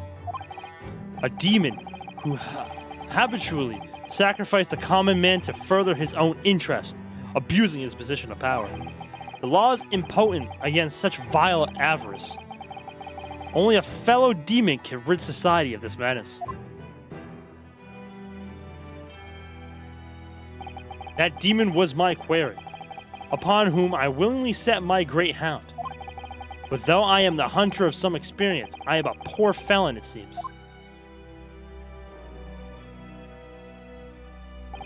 My guilt was at once recognized by another, and I became subject to his extortion. He held over me the threat of exposing my wicked crime to my beloved wife and brother. Under that threat, I have done this man's bidding for months now, killing those he demanded I kill. As I watched my former mentor perish before my eyes at the jaws of the hound I commanded, I realized that I had lost the last shred of my decency within me and sunk to the level of a wild beast. There was no path back to the light. Be it I or my dear friend Asogi who dies this night, I am eternally damned. To my extortioner, male Strongheart, may you feel the jaws of the beast at your throat every time you swallow. There it is.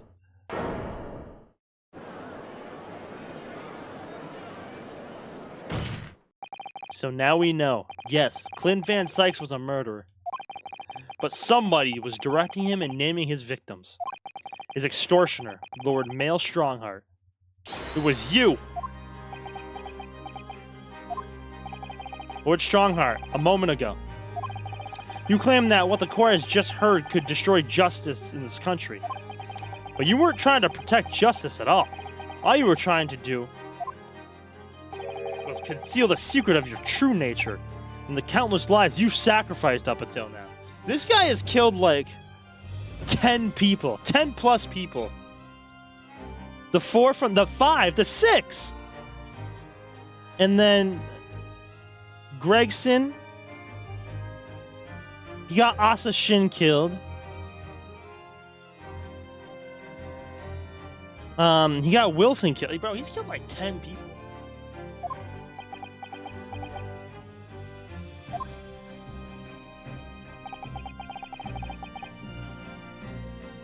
I think this was even... Yeah, no, Strongheart was the one that, like, accepted us as being a defense attorney. It just didn't make sense to me. But the third victim, the former Lord Chief Justice, was my brother's benefactor and a man of lofty principles. As I said, Clint had no possible reason to kill the man. But you did, didn't you, Lord Strongheart? To eliminate the man who stood between you and the office you set your sights on. So you used your own hunting dog, Lord Clint Van Zyke, to take him down. It had to be done. London's unsavory shadows are deep, and the arm of the law has failed to reach their depths. Crime must be cut off at the roots, but Lord Chief Justice at the time couldn't see that. He was weak. Lofty principles, you say? Tantamount to cowardice, if you ask me. Which is why I took his place, in order to fight the crime he was allowing to spread like wildfire. By murdering the man? The Reaper, the Professor. The name makes no difference. As I've explained countless times already, it was all done for the furtherance of law and order in London. Objection! Are you going to legitimize the murder of my father now, too? Ah, Genshin Asogi. Well, that was unfortunate. I fully intend to send him back to Japan as we'd agreed. I don't believe you. It was you, wasn't it? You killed him.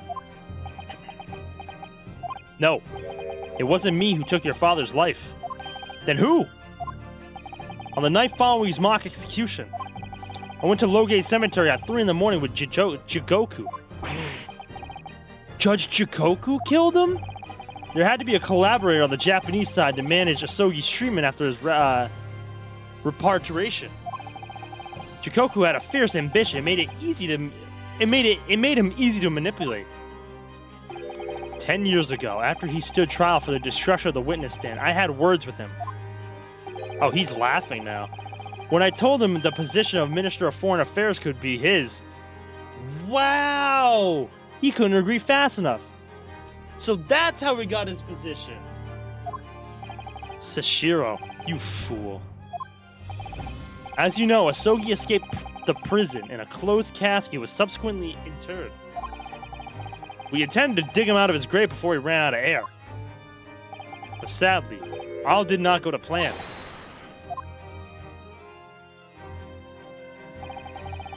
There was an unexpected visitor to the cemetery with his own ideas about digging up graves. A man who witnessed what nobody was supposed to see. Enoch Drebber. Of course, I knew grave robbers frequented London cemeteries. But that grave on that particular night... Blast. If people find out that convict wasn't really executed, the scandal will rock the very foundations of the Empire. Then what did we do? Shoot him, Mr. Jigoku! Shoot Asogi at once! He can't live now this has happened. He has to go. What are you talking about? You had an agreement. You promised him he could return to Japan. Everything has changed now. The truth got out because of this. Both of us would be finished forever. So all this is Drebber's fault. Eh, fuck you, Drebber. just joking, by the way. Come on, Jigoku, do it. Pull the trigger. Shoot. And he shot anyways, bro. That's crazy. Shikoku shot Asogi from the shadows. The grave robber was so close. The blood sprayed over his coat. He fled as fast as his legs would carry him. Then Shikoku and I put Asogi's body back in the grave from which he just emerged. Drebber's still a bitch, though. I do like Drebber's design. When I later learned of the waxwork modeler's presence at the seat as well, I made her swear to two things. Never to remove the professor's mask, and never to speak of the events of that night. And with that, the secret was buried along with Asogi's corpse. So, now you know what really happened in Lowgate Cemetery that night. Wow. This is one crazy ass story, bro. The fact people can think about stories like this and put them into a game is insane, bro. No, there's no objection. That's it. It was Jigoku, your Japanese acquaintance, who killed Asogi in the end, you see. But you told him to! He claimed to be the man's friend, but when push came to shove, he pulled the trigger. Just before Mr. Chijoku left the court earlier, he said that the assassin exchange proposal was a demand from his British counterpart, not a request. So you coursed him too? Using what happened in the graveyard? By that time, Shikoku was the Minister of Foreign Affairs negotiating international treaties with Britain. You can imagine what would have happened if it came to light he murdered a compatriot 10 years earlier. He would have lost everything. I merely reminded him of that. How do you sleep at nights? These past 10 years, I've fought tirelessly with the darker recesses of London's criminal underworld. And I've used whatever means necessary to ensure that justice prevails and law and order reigns supreme. Objection! That couldn't be further from the truth. The fact is, you haven't fought crime at all. How dare you? I saved Clint Van Zykes from dishonor and his death. Objection! Whilst behind the scenes, you systematically buried anyone who stood in your way. And then you made my father take the blame. It was unavoidable. It was the only way to protect our justice and public order. Let's not forget the others you had killed as well. Setting the defendant up as the Reaper to cover up the truth behind the murders of countless more. That's enough. Do you have any idea of the conniving that led to the acquittals of those wretched criminals? We have to fight fire with fire. Our courts can't function without a Reaper. Can't you all see I've done this for the country? This has been my struggle. Objection! You've done nothing. It's Lord Van Zykes here has worked tirelessly and justly in the court whilst enduring the disgrace of the Reaper name. And Inspector Gregson, fraught with anguish for having sullied his hand through a desire to do the right thing. Not to mention Genshin Asogi, who risked his life going in pursuit of the truth you tried to hide. No, the darker recesses of London underworld were largely filled by you. You little... When will you get it through your thick skulls? Oh wow, he looks mad. That was all for the Queen and country? I'm tiring of that excuse. You've consistently twisted the truth for bargaining power, to make others do your bidding, nothing more. People who willingly twist the truth and coerce others have no right to call themselves a part of the judiciary. I strongly suggest you don't ever talk of justice again.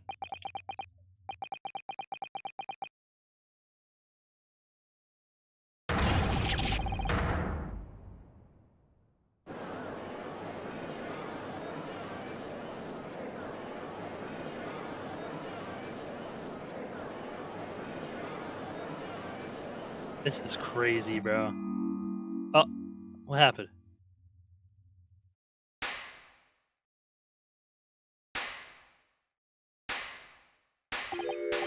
Well, well, well. Dear me, my good fellows. Dear me. Uh-oh. A well-deserved round of applause, I think, for quite a marvelous performance. What are you talking about? Those delightfully grave... Oh my god, he's going crazy. That beautifully pronounced Queen's English. Really, our friends from the Far East are quite the picture of industriousness.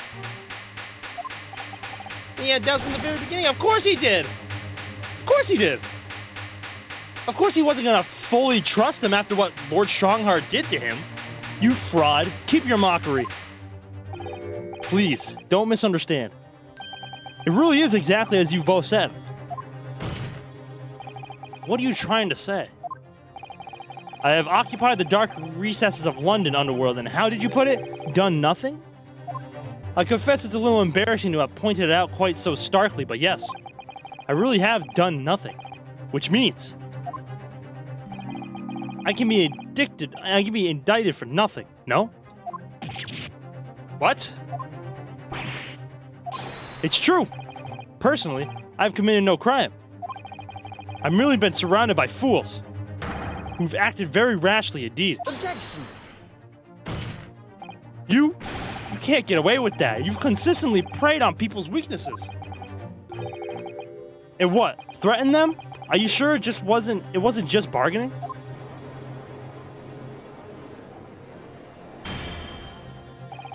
I would like to address all the good lords, ladies, and gentlemen of this judiciary here present. You all know of these darker recesses in our great capital, and deep down, I believe you also know that the fight to those who dwell there requires at least some of us to occupy the darkness ourselves. So let me appeal to your good sense now. Consider the situation with me. If this catalog of horrifying revelations were to become common knowledge among the 6 million inhabitants of London, what might happen? To learn that the infamous murderer of royals and nobles was a respected member of the aristocracy himself? That evidence was fabricated in the scapegoat's trial amid secret negotiations with prosecutors to effect a jailbreak? That the Reaper of the Bale was an organized group of assassins managed by a Scotland Yard inspector? And finally, that it was all masterminded by the Lord Chief Justice himself. The general public of Britain knew the truth. All faith in the police and prosecutor's office would be completely lost, without doubt. Public order in the capital would completely break down. We'd be cast back to the lawless days of the last century. Precisely as it was 100 years ago, when 1 in 10 of the population were criminals. Think what we've accomplished since then. A public policing force, a comprehensive set of laws. And if we want to continue to protect this new era of law and order, I say again, we must at times occupy the darkness ourselves. We have successfully identified and apprehended the man responsible for taking Inspector Gregson's life. That is all that it was expected of this trial. All these other matters have been discussed. Will be eliminated from the minutes of these proceedings in the interest of preserving law and order. And to protect Her Majesty the Queen, of course. Well, my lords, ladies, and gentlemen, what say you?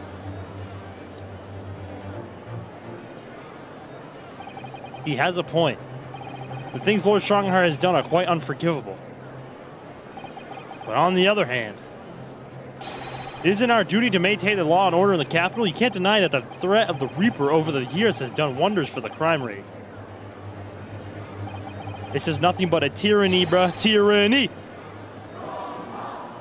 No way you're chanting Strongheart! At least Brits stink, bruh. Are you hearing this? This is the will of the British judiciary?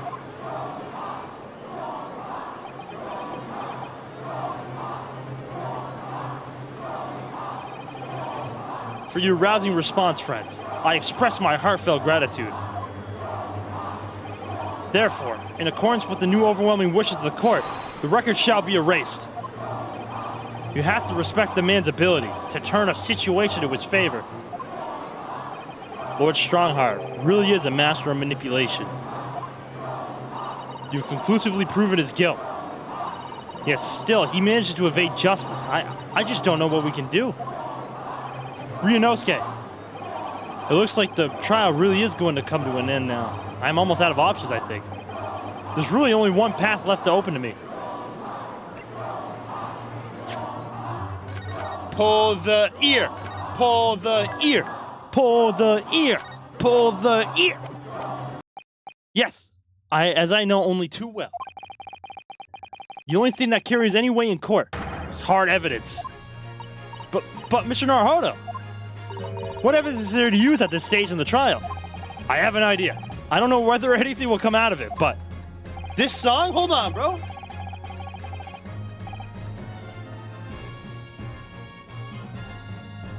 Pull the ear. Pull the ear. Pull it! Take that! Yeah. Oh my! Yes, Mr. Sholmes asked if you had that with you earlier. We've all exposed of Lord Strongheart's wrongdoing now. This song is so good. I've no doubt that Mr. Sholmes had already deduced exactly how the truth would unfurl. So I think it must be time for the great detective to take center stage, don't you? It all comes back to Herlock Sholmes, bruh. Let's take the hair by the ears then and heave. All right, here goes. Heave. Ow, ow, ow, ow, ow, ow, ow. My dear fellows, must I remind you every time how gentle tug will suffice? Mr. Sholmes, you're looking in quite the wrong direction, Mr. Naruhodo, because I'm over here. Mr. Naruhodo, he's...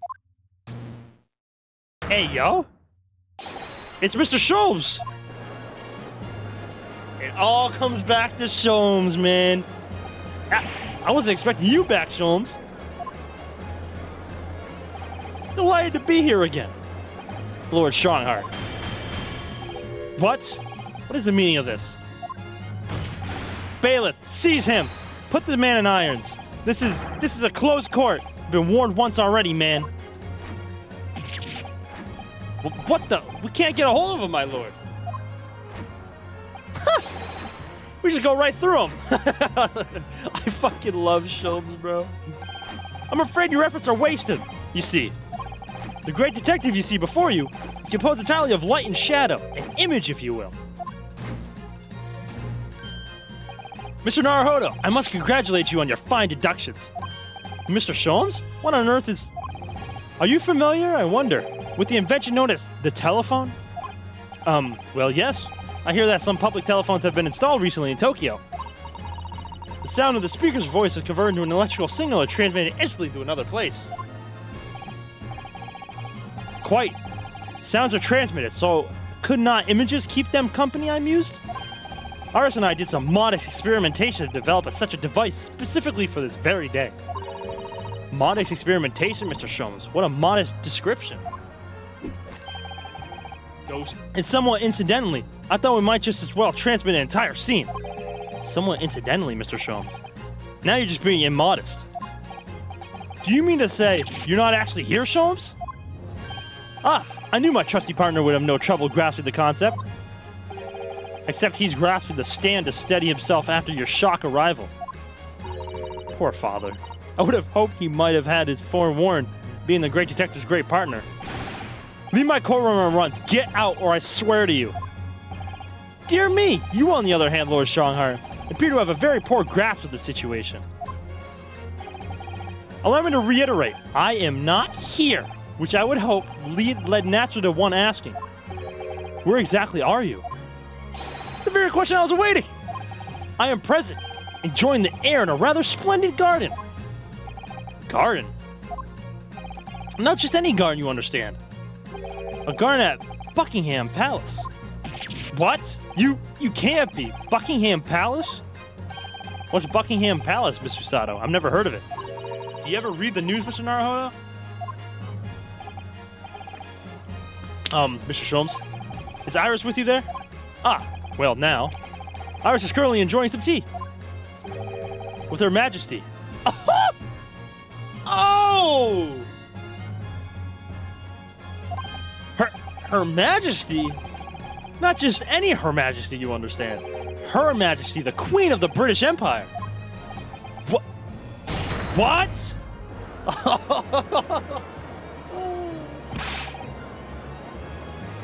Tell me you did not say Fuckingham. I said Buckingham, bro. What on earth is this all about? Buckingham Palace? It's Her Majesty the Queen's residence in London, Mr. Naruhodo. Order in the court. I demand immediate silence. Her Majesty the Queen? Can't be, I mean, no. This is some sort of unforgivably, distastefully trickery by a third-rate detective, that's all. Oh, fuck your hand, Gorilla. Hey, unforgivably distasteful trickery. What an apt description. A closed court session attended by elite members of the judiciary is a rare event. I presume that Her Majesty would be more than a little curious about the proceedings. So, I decided to show her everything from start to finish. Huh? You showed her? Indeed. By dint of the Herlock Sholmes remote cinematography, I can't say that. I'm so sorry. You meddling? This is some kind of nightmare. Just as I appear to be standing before you, regaling you with talk of my latest invention. No doubt you've inferred that the reverse is also true. You don't mean this Herlock Sholmes? Oh my god, it's fucking going in, bro. Her Majesty has seen and heard every moment of the proceedings. I assume there would be no objection, after all. Every trial in this country is conducted under the auspices of Her Majesty, as you know. You. I confess I am quite impatient to hear Her Majesty's opinion about the unforgivable, distasteful trickery in which you've been engaged over the past 10 years. No, I was merely... Hey, it's Iris! Oh, so sorry to keep you all waiting. Vicky and I had so much to talk about. Iris, there you are. In fact, I have a little message from her. Here from Her Majesty. A message? Well then, if everyone is sitting comfortably, forthwith and with immediate effect, all authority previously afforded to male Strongheart is hereby revoked forevermore. Furthermore, he will be prosecuted for crimes against his country in a public trial by jury in the coming days. So, it seems that Her Majesty doesn't believe we need to fight fire with fire. Justice in this country needn't be administered from the shadows at all.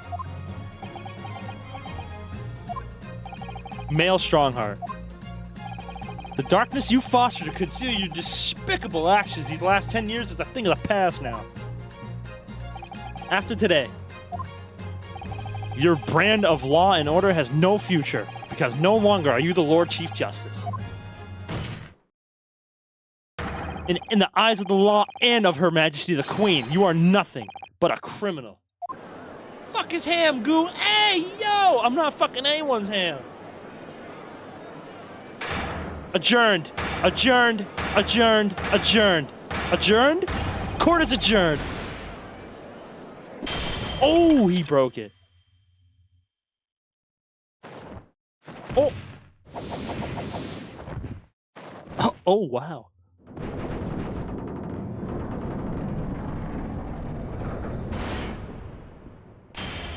Oh. Uh-oh. Yeah, we gotta go. There's fire. Oh my...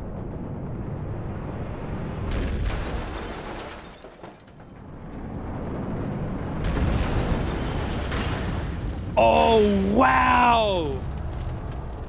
Yeah, guys, we gotta go! That was sick. We gotta go. That was sick.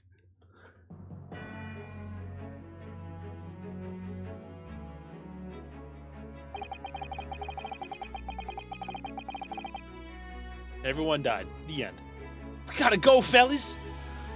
Lord Clint Van Zykes left a will in which he confessed to everything. Those words came out of Asogi's mouth. It deranged me completely. I knew I must do anything and everything in my power to contain the situation. But I couldn't find the damn document. I searched his cell, but it wasn't there. Which precipitated the jailbreak plot, I presume? What do you mean? The need to obtain that will was all-consuming. I was sure that if I facilitated Asogi's escape, he would emerge with the will stewed somewhere on his persons. But despite searching his limp body in the cemetery that night, it still eluded me. So, Okay, so that clears up what you were talking about, Jiro. Is that yeah, he wasn't gonna let him escape because he was gonna find that will one way or another. I told you. What pains me now is that my brother left this world without a word to me. I'm sorry, Lord Van Zykes. You know what? I'll take it. Thank you very much. Good job, Jiro. In point of fact, I think perhaps that isn't the case. Sorry? How can that be? There is more to his last will and testament. What?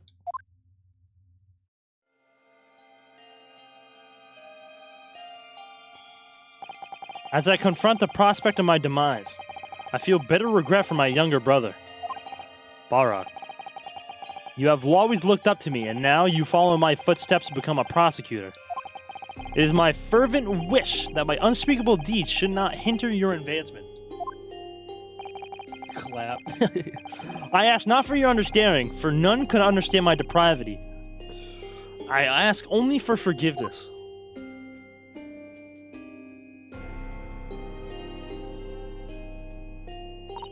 Asogi is a fine detective and a hunter worthy of respect. He has agreed to honor my final two wishes. The first is that this document survives. The second, I cannot commit to paper. I have confessed my sins to my wife. May she find resolution to my death. With my eternal gratitude to my Japanese friend, I rest my quill. Clint Van Zykes.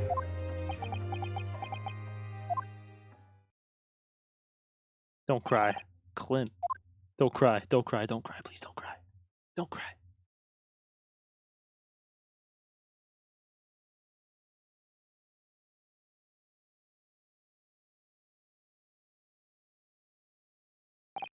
Male Strongheart. You colluded with Sashiro Jigoku in a criminal plot so immense it spanned the oceans. And you cold-heartedly murdered all of those who knew the truth about what happened 10 years ago. But why did you set about that now, a whole decade later? To ascend to the very peak.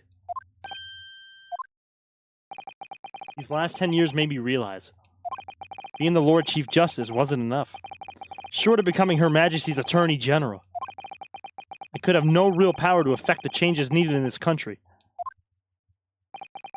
And for that promotion, I needed to ensure no remnants of the past remained. But there was one person, Mikutoba. How could you? I like everything to run smoothly in the exact manner that I prescribed. Like a well-oiled machine. I was just a step away. For your ambition to succeed. Did you even bother to count the number of brilliant people you had killed?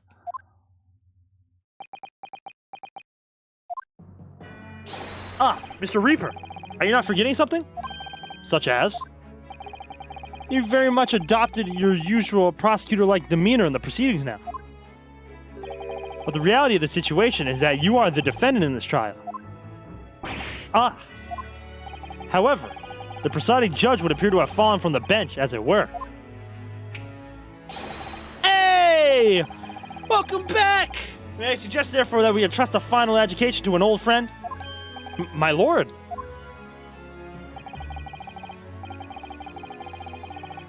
Let me enjoy my only moment of grace. As a member of the judiciary, I have been following the proceedings from the gallery. And I must say, I shan't ever forget the extraordinary battle between good and evil that I witnessed here today. Let's go! The darkness that had blighted justice in our land these past 10 years has at last been dispelled. Thanks, in no small part, to the efforts of a bright young star from the east. Defense Counsel Naruhodo. Yes, my lord. On behalf of everyone here present in the Old Bailey, I give you my heartfelt thanks. You're too kind, my lord. The first time I faced you in court, just under a year ago now, I had the faintest of intimations That a British justice so warped and twisted over its long history was finally to no change. This might just be the man to do it. What? But at that time, I wouldn't allow myself to acknowledge the possibility.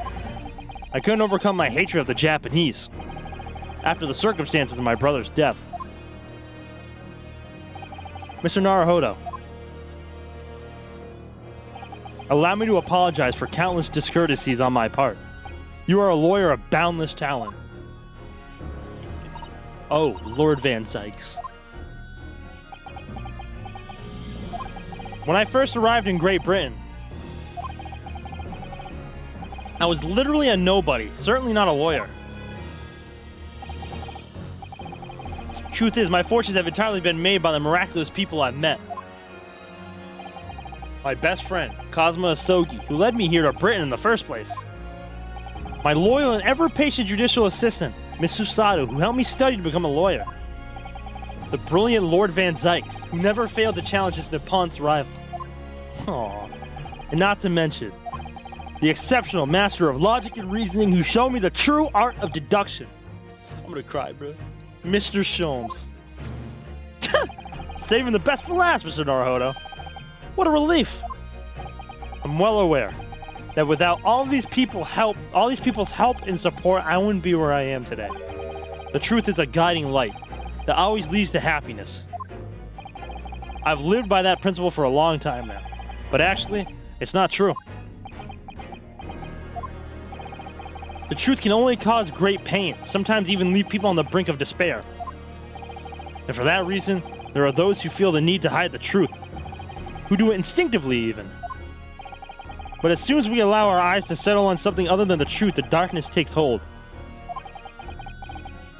And from there it grows, until eventually it makes us blind to the guiding light of the truth altogether.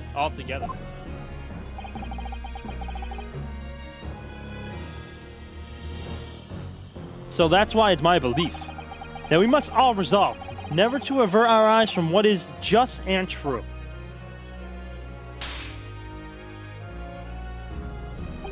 So that we can continue to walk the straight and narrow path ahead. Well said, Naruhodo.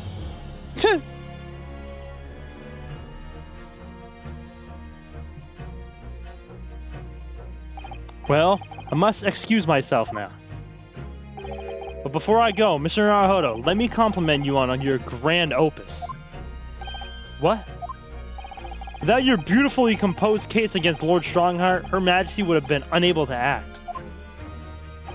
Thanks to you and your fellows, the haunting undertones corrupting Britain's justice system have been silenced. Thank you very much.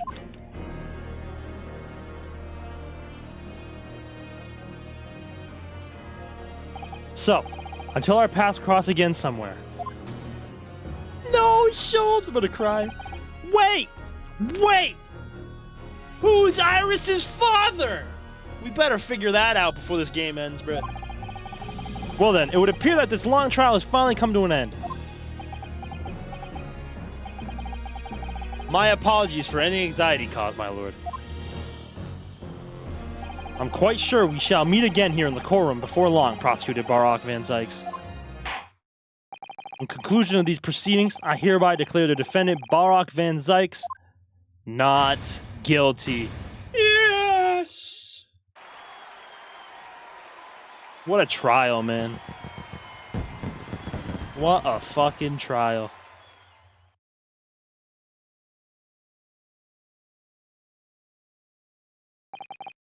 That is all. Court is adjourned.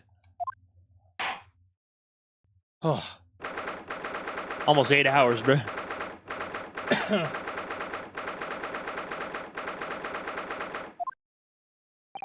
It really is all over. But did I sacrifice too much? Mr. Naruhodo, I really must congratulate you. It was truly splendid performance. I wanted the triple objection, but oh well. We almost had it. We almost had it from Van Sykes, but we didn't get it. Honestly, I couldn't be happier for you. Oh, thank you very much. But I really couldn't have done it without you at my side through it all, Miss Susato. Oh! Your kind words mean so much to me. It really was a splendid show, that, Naruhodo. I'd have thought you'd be smiling from ear to ear, but you look rather glum. Well, of course I'm delighted about the verdict, but in exposing the truth, I'm afraid I've caused my client a great deal of pain. I'm really not sure that's what a lawyer ought to be doing. Oh well, in that case, I'm quite sure that when you see Lord Van Zyke's smiling face, everything will seem much better. Okay, that was funny. That was that was funny. Miss Susato? Everything seems worse. He has a face like thunder. Oh dear. I really shouldn't have presumed. Mr. Naruhodo. Yes? Almost a year it's been now since I first encountered you in this very courthouse. For you to have risen to the level of excellence you demonstrated today, well, it's quite remarkable. But I exposed the most unpalatable truth you could ever imagine in court today. I feel as though I've robbed you of something you held so dear. What was it he said? To fight those who dwell in the darkness requires at least some of us to occupy the darkness ourselves. But that was just a feeble excuse of a coward. Only those within a steadfast eye for the truth have what it takes to fight the dark forces of crime. You made fine work of establishing the fact in court today. Oh. Well, thank you. What magnanimous words. I'm quite sure that Cosmo-sama would have smiled on his face at the very moment if he were here. Stop. Stop. Cosmo. I fucking knew it.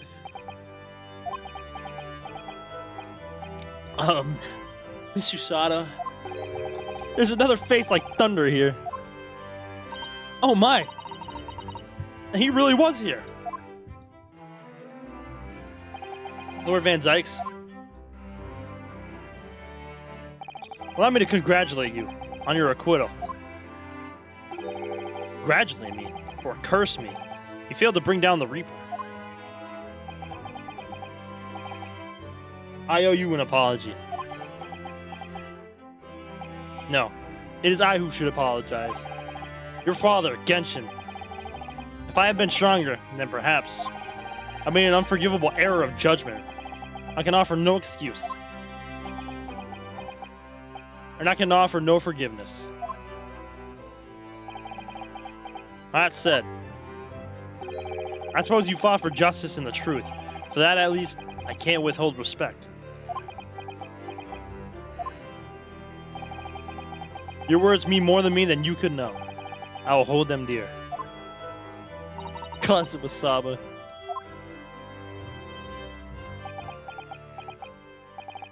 Nobody is happy. Right.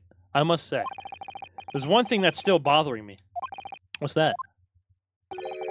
The will that Lord Clint Van Zykes wrote before his duel with my father.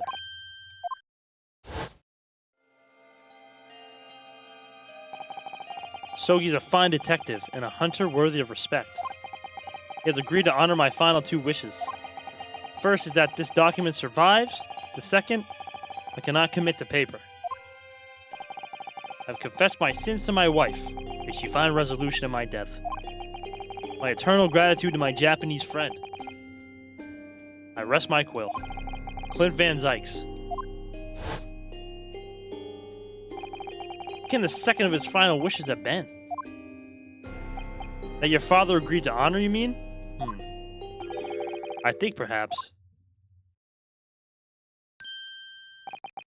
I might be able to shed some light on that. What? Father?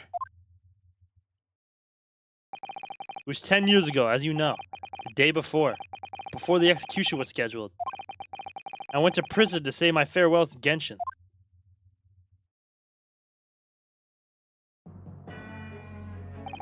Why aren't you putting out more of a fight, Genshin?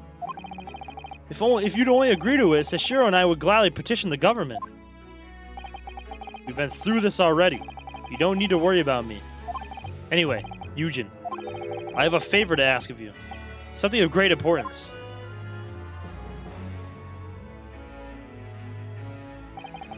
You're one of my greatest friends, Genshin. Whatever is it, consider it done. I'm going to tell you an address. I need you to go there at once, in secret and telling no one. You should find a lady of the gentry and hiding there. Lady of the gentry? She's not in a good way. She's with a child. The birth is imminent. Oh. Van Sykes has got a niece. As a medical man, I'd like you to attend to her, please. You're her only hope. By any chance, is the child yours, Genshin? Don't be daft. It's a favor that was asked of me by a man I knew, as his dying wish. My goodness. I swore to the man that I would help, that I would do whatever I could for his wife and his unborn child. But if something should happen to me, I need to ask you that the same favor. You're the only person I know that I can truly rely on. What did you say? If something happened, if something should happen to you? Oh my god, my bad. Tomorrow night you're going to be... You never know that. You never know though, do you? What life will bring. Alright then. Tell me the address. I'll head there at once. With Sashiro and... No, not with him. Pardon? This is a favor I'm asking of you, and only you, Eugen. Right, I see. Very well then.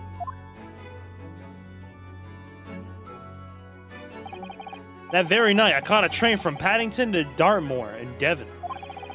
I found the old house in the middle of nowhere. It was an old hunting hound lay asleep on the ground.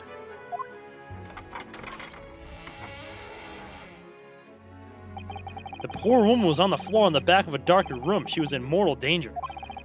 I broke her waters to precipitate the labor before she weakened further, but it was a torturous birth. I did everything humanly possible for her and her child.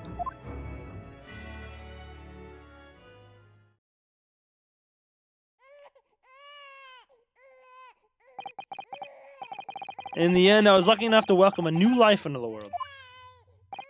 But tragically, the mom died there, didn't she? My efforts to save the mother's life were in vain. I held the healthy newborn girl in my arms and wept for longer than I care to remember. Eventually, in something of a daze, I looked around the room.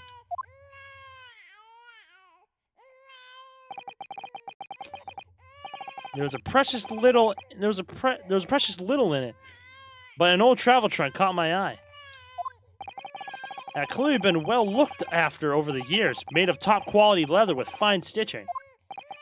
But it was when I saw the emblem on the side of it that everything dropped into place.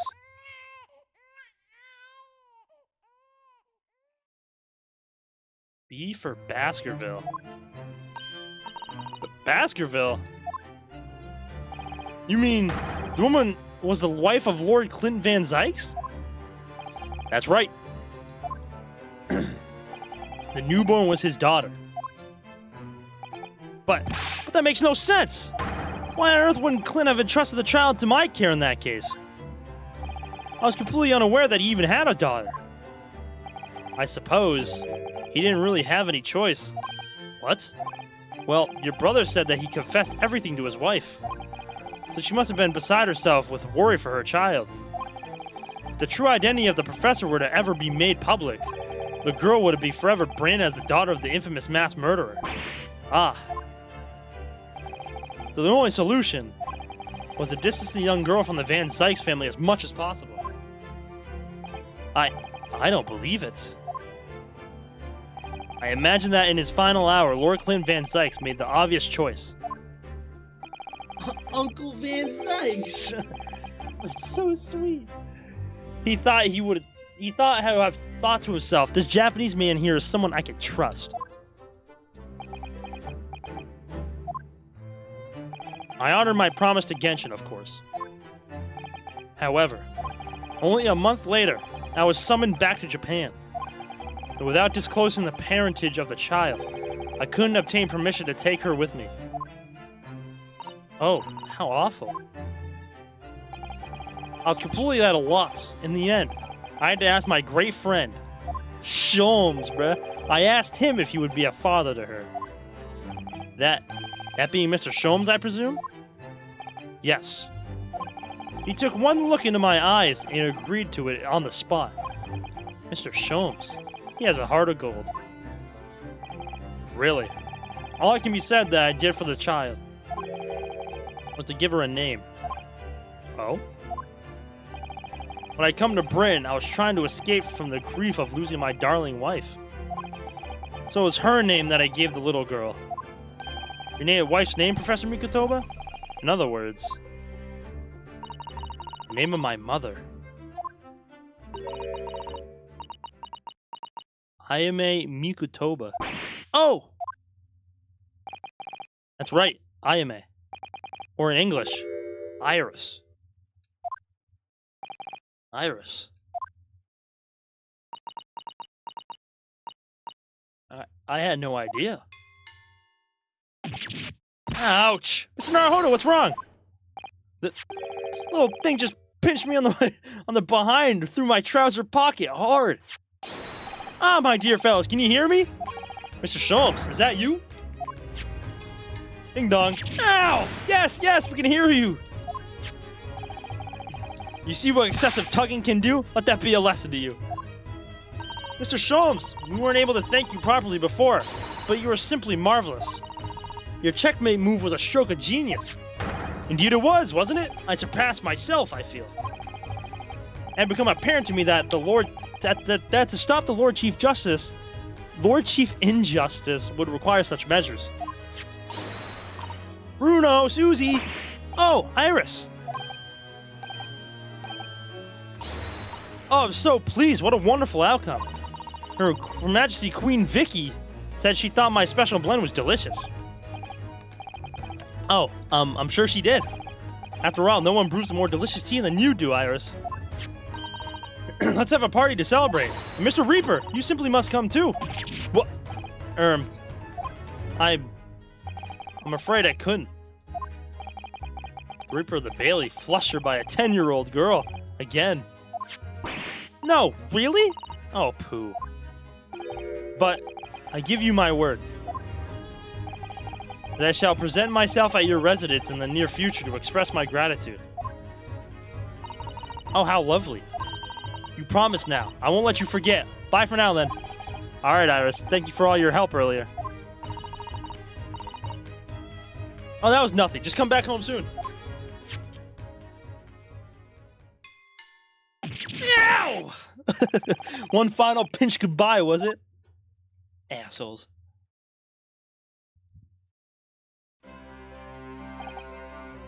Well, I think I ought to be leaving. Lord Van Dykes, would you care to accompany me? Certainly. Mr. Naruhodo, allow me once again to express my deep gratitude to you. I believe you saved my life.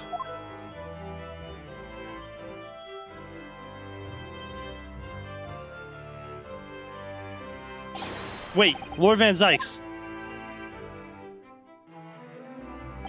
Yes? What are you intending to do now? Well, clearly, I shall have to resign from the prosecutor's office. Oh no. Is Gibigo defense attorney? I intend to publicize the full truth about the professor case. Once that's done, the Van Dykes family will be ostracized completely from London society.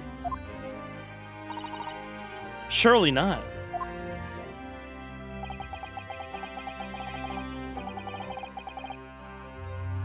Sorry, give me 1 second. I'm so sorry. So as soon as I am free from my employment, I shall leave the capital. Oh, I see. Don't be a fool.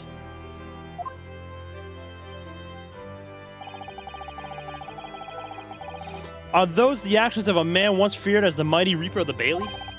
I beg your pardon? You've endured that pseudonym and have been cast as one of the dark forces yourself. Now that you've finally been free from the disrepute, your battle is just beginning, surely. Well, I certainly never expected to hear those words from your lips. I waited a very long time to come to London. Now I'm properly here. I intend to learn all that I can. Anyway, goodbye for now, Ryunosuke Naruhodo. Oh, are they gonna be partners in crime, bro? Kazuma Asogi. It seems as though he's really matured suddenly. He's not the only one who's matured, Mr. Naruhodo. Hmm? Well, I think we should make our way back to Baker Street. We must help Iris with tonight's dinner. We must. Yeah, they got a little bromance a brewing. It was then that I came to an important decision about my future. Oh yeah, we're supposed to leave Britain, huh?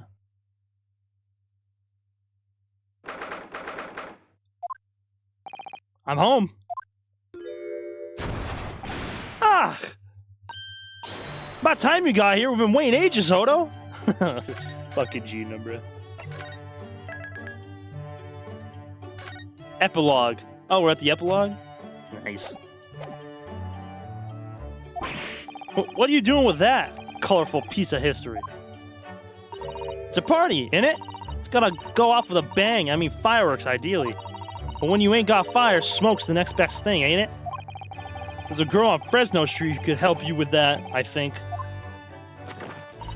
Right. I remember that. You don't have to reload that thing every time I speak. You really must hear this. It's quite the most extraordinary thing. I assure you it will defy your expectations. Take down every detail now, Mikotoba. Ah, the world-famous great detective regaling his partner with the tale of his adventure, a sight to behold. Would you care to hazard a guess? Where do you suppose that the fiendish runaway had concealed himself? Would you believe? It's not the trunk I have found abandoned in his cabin? I would believe it, yes. I say, Mikotoba, I take not a hint of surprise. Wonder why that is, hmm? Maybe because I was there at the scene as well, Sholmes? What? You were? Then why the deuce didn't you say so before? Not quite the sight I was expecting to behold, but still. It's hard not to feel privileged to see it. Hello, Mr. Sholmes, Professor Mikotoba. I'm finally back from the Bailey. And not a moment too soon. A feast prepared by Iris and Miss Susato awaits. I must say, I haven't seen Susato looking so happy in a very long time. Ah, Runo, there you are. Dinner's on the table, everyone. Please do come and take a seat. Time to fill me boots.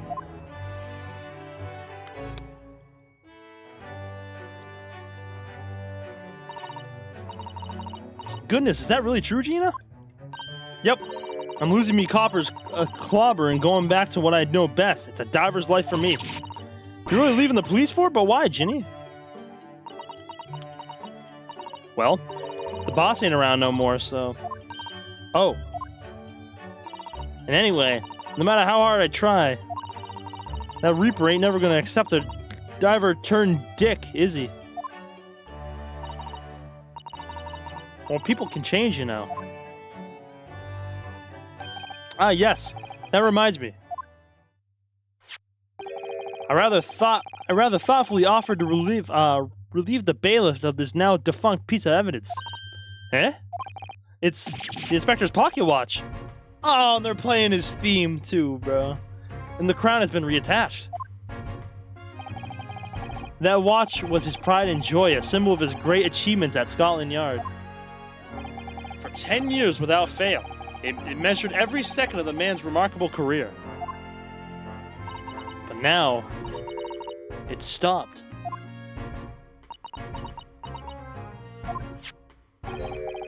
Someone needs to keep the memory of Inspector Gregson's career alive. by taking on the great responsibility of winding that watch every single day again.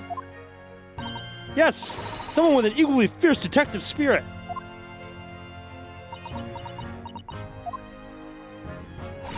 It gotta be me. There ain't no one else. Quite right.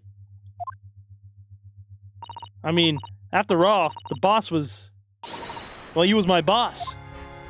Yes, Ginny, yes he was.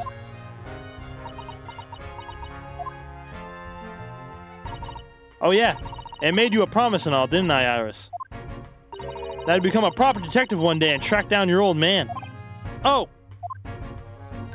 Alright then, it's decided. I'll do it. And I swear. I'll find your dad and bring him back kicking and screaming. Ooh, I'm not entirely sure that would be appropriate. Yes, I think Gina might be the best to, well... I think I'd like you to forget that promise, Ginny. Eh? Iris? Well, obviously I've always wondered about who my real daddy is. Of course I have. I want to know where I've come from. Thought it might tell me something about myself. But I've caused such a lot of trouble trying to find out for so many people. Hurley, Bruno, Professor Mickey?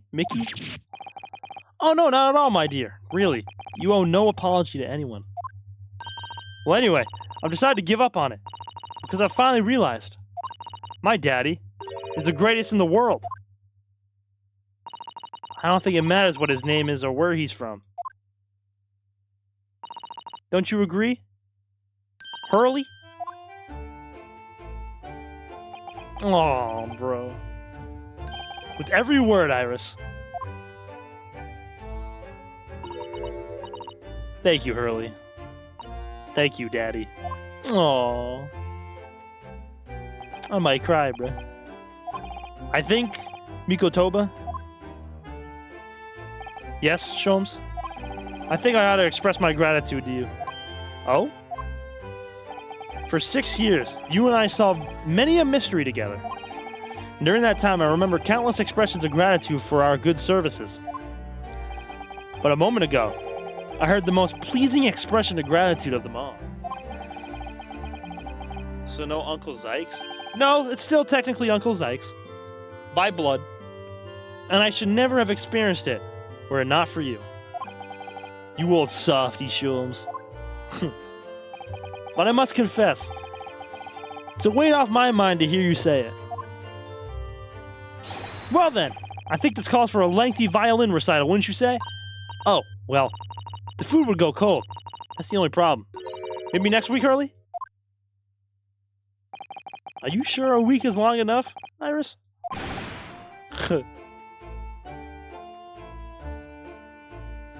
Iris doesn't know, it's not the same. It's still by blood. I appreciate the lurk, Rest. Thank you again, homie. Sorry I didn't say anything. Appreciate you. Even amidst the most troubling of cases, even really the most shocking of revelations. Returning in the evening to the suite of rooms, there's always warmth and happiness to be had.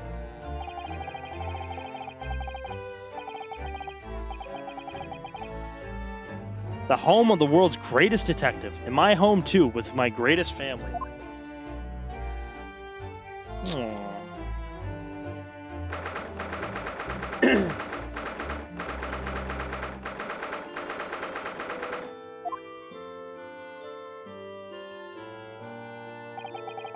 This attic room has been my home and office for almost a year now. I've certainly had some unforgettable experiences whilst I've lived here. But I think now, the time has come. Time to bid this place farewell. Naruhodo? Oh, Professor! Are you alone? I didn't hear any sound from Susato's room. Yeah, Susato went out after dinner. She took a carriage. Something about an important matter she needed to take care of. Ah, I see. I wanted to thank you for what you did earlier. Oh? With Iris, I mean. When the subject of her father came up. Lord Clint Van Zykes.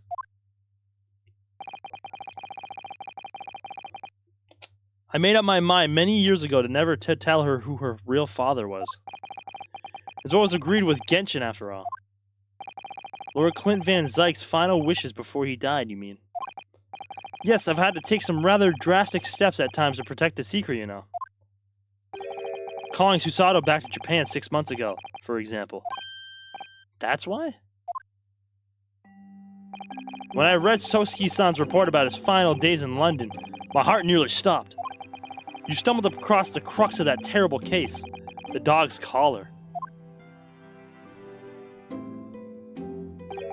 The description of the Baskerville insignia left me in no doubt. Baskerville. If you'd decide to investigate that insignia sooner or later, you'd have made the connection to the Van Zykes. And to make matters worse, Susato knew of the unpublished story as well. The story of that Iris had been written based on my notes from the time. Ah yes, the Hound of the Baskervilles. Exactly. It was a work of fiction, but based on the grim reality of a huge beast of a dog being used as a murder weapon. A dog with the Baskerville family emblem around its neck. Armed with those two clues, I feared you and Susato might arrive at the truth. So I invited that story about having a collapse to justify her leaving London to return to Japan at once. All in aid of halting any investigation you and she might have been contemplating. I see. Something I've never understood. It's why Susato-san came across the manuscript of Japan, though. You know, Iris's the Hound of Baskerville story, I mean. Sholmes sent it to me. That was before Susato left Japan. He was very troubled about what should be done about it, you see. I read it and carelessly left it on my desk, which is where Susato came across it, of course. Ah. It was the only case Sholmes and I ever pursued that I didn't record in meticulous detail. I was stunned when I discovered that young Iris had pieced together so much of it from my paltry notes. Sholmes and I discussed the matter and decided that we couldn't allow the story's publication. At that point, I returned the manuscript by post for Sholmes for safekeeping. So you did all that to stop Iris from finding out the truth about her father? That's right. Because Sholmes had told me how astute she'd become. However, having witnessed events in court today, I must say my opinion has somewhat shifted. Oh? I think at some point in the future, the time will come for Iris to know the truth. And when it does, well, I believe it will be for the best. I think so too. Actually, Professor, I want to talk to you about something too. Judging from that expression, I'd say you've come to a decision, have you? Yes, I have. I will be returning with you to Japan. Are you quite sure? I'm really on here as a substitute for Kazuma. But he's here in Britain now, as originally intended. Locum student Naruhodo doesn't really have a right to stay, I think. I see. Looking back now, when I first arrived here in February,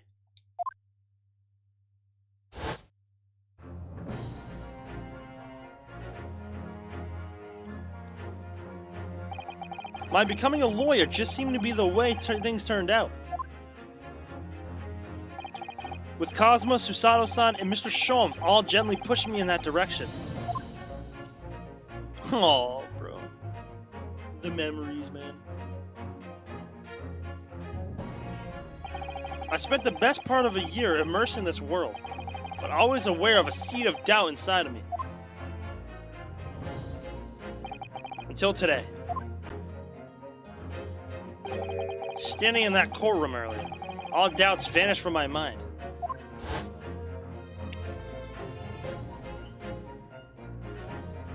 I was totally focused. I was sure of my belief in my client. I was sure I could see the trial through. And at the end of it, I finally realized no one else chose this path for me. I chose it myself.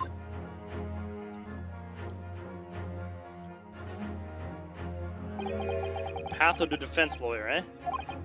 Yes, that's what I am now. That's what I'll be going back with you to Japan as.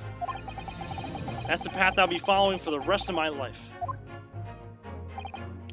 Well, it sounds like you've made quite a resolution there. I have. Very well then. I must say, it's extremely welcome news. I shall make arrangements for your return first thing tomorrow. But I don't imagine we'll depart for a few days. Now with the symposium event being canceled now, such a shame. Never mind. I'm sure there'll be other opportunities in the future. Well then, I'll bid you good night.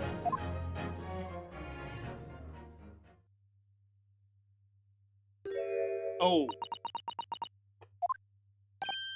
Sato-san. I just want to let you know I'm back.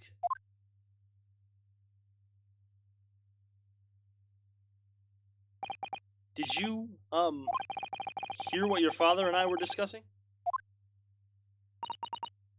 I'm sorry I did, yes, I couldn't help, but... Oh, how much did you hear? Well... From the part about Iris' real father, I think. In other words, from the beginning. So you've made up your mind.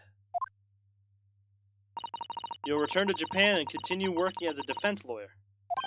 Ah, yes, I'm sorry, I really should have consulted you about it. I didn't want to earlier this evening, actually, but you'd already gone out. Oh no, that's quite alright. I already knew that it's what you decided. It's what you decide, Naruhodo-san. You did?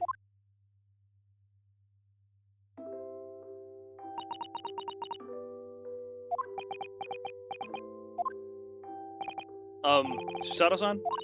Ah, yes?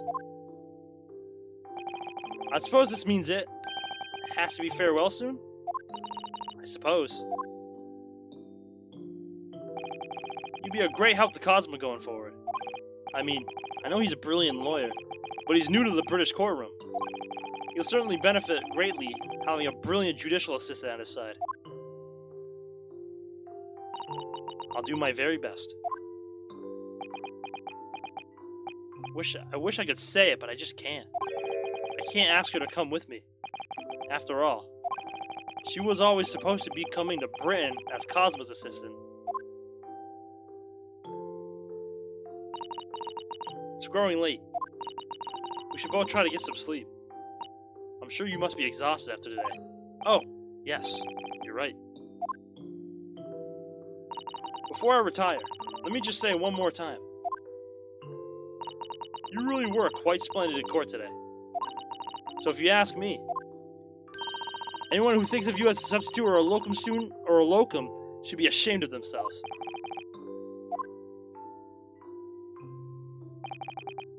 Thank you.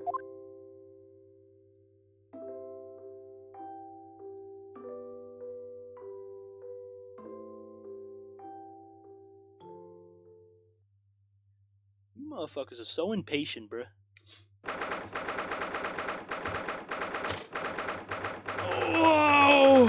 Oh, this is it, man. I can't believe this day's finally come. You're really leaving then, Runo. I'm afraid so, Iris. Thank you so much for everything. I don't know what I'll do without your wonderful cooking and delicious tea. Oh, I wish you weren't going. But you have to come back and visit. Say you will. Of course. I promise.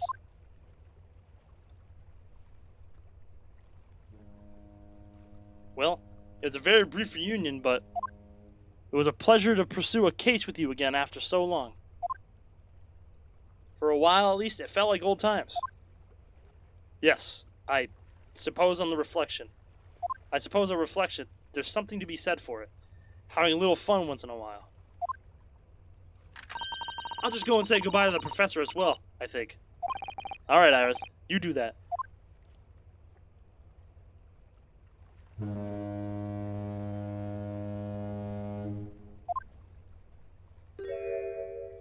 Susato-san. Oh, here we go. I've just checked, Naruhodo-san. Your luggage is already on board. Such a beautiful morning. Perfect for embarking on a journey, isn't it? Before I set off, I'd just like to say how thankful I am for everything you've done for me. And give my warmest regards to Kazuma, please. Actually, I think you ought to give him your regards in person, don't you? Sorry?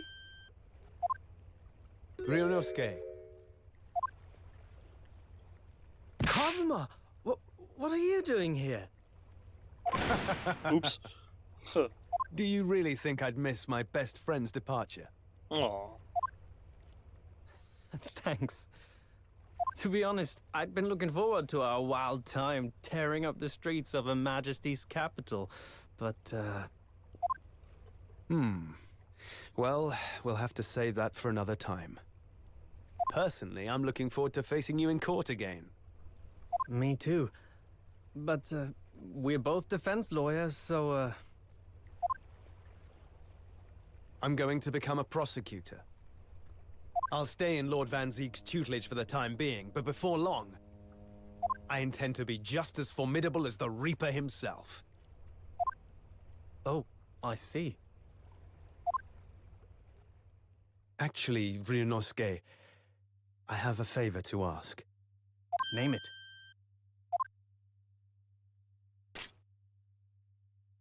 I'd like you to take care of this for me for a while. Karuma? Why? Because I've seen it now. I've seen what's inside me, the demon that reared its ugly head that day.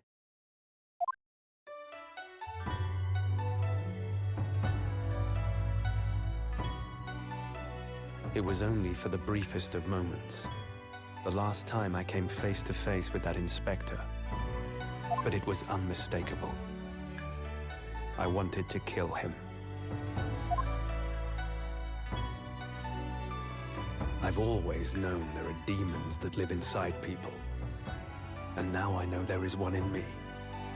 The fact that it very nearly consumed me is something I'll carry with me until the end of my days. While I devote my life to fighting those whose demons have got the Yeah, better pretty of them. much. As a prosecutor, So, that's what you've resolved to do, is it? until I'm ready to face the demon within me, to slay it once and for all. I leave this in your care, if you'll take it. Of course I will. I'll keep it by my side. Always.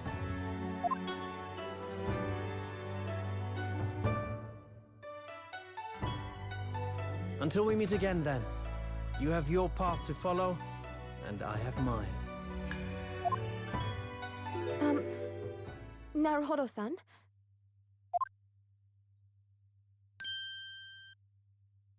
The path you're going to follow from now on. I wonder if I might follow it at your side. Let's Unless go! I'd be a burden. Let's go! What? I mean, I would very much like you to come with me. But aren't you... You're so predictable, Ryunosuke. I am? Honestly, you never change at all. But that's what I like about you. You mean you knew about this? It was the You're a evening after burden, Lord Van and Zeek's you're ugly, trial came to gorilla. an end. Bitch. She came to see me at the prosecutor's office. Really? Oh, when I had that conversation with Professor Mikotoba. So, you'd go with Ryunosuke back to Japan? Yes. I know it's unfair of me to follow my own interests like this. Coming here especially to tell me. You're a stickler for etiquette, aren't you? Well, what are his feelings? We've never discussed it, of course, and Naruhodo-san has made no such suggestion. I worry that perhaps I'd be a burden to him. He's just Oh, as wow. much of a stickler for etiquette as you are. He'd never say anything before he was asked. But I'd feel happy knowing you were with him. Look out for him on my behalf, will you? Of course.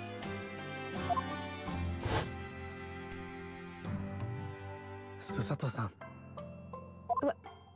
What do you think, Naruhodo-san? With you by my side, no trial would seem too daunting. So if you're willing, I'd be honored if you'd come with me. Together we can take on the world.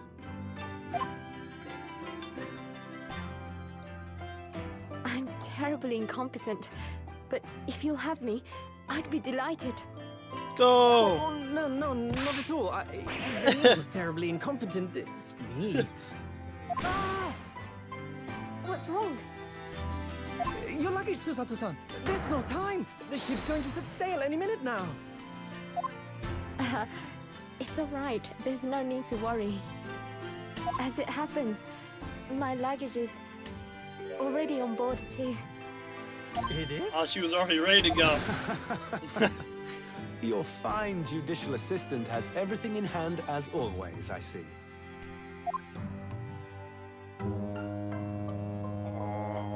Bruno! Your ship's about to leave! Let me hear Sholmes, bruh. Time to go then. Look after yourself, Ryunosuke. Kazuma, draw your sword.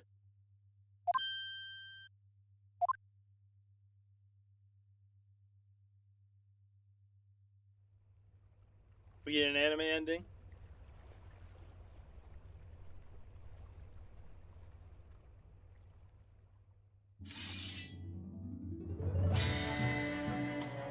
Aww. One day, when our paths cross, once more, we'll fight a duel of words across the courtroom. A day I eagerly await as a lawyer. I've been waiting to hear you say that, partner.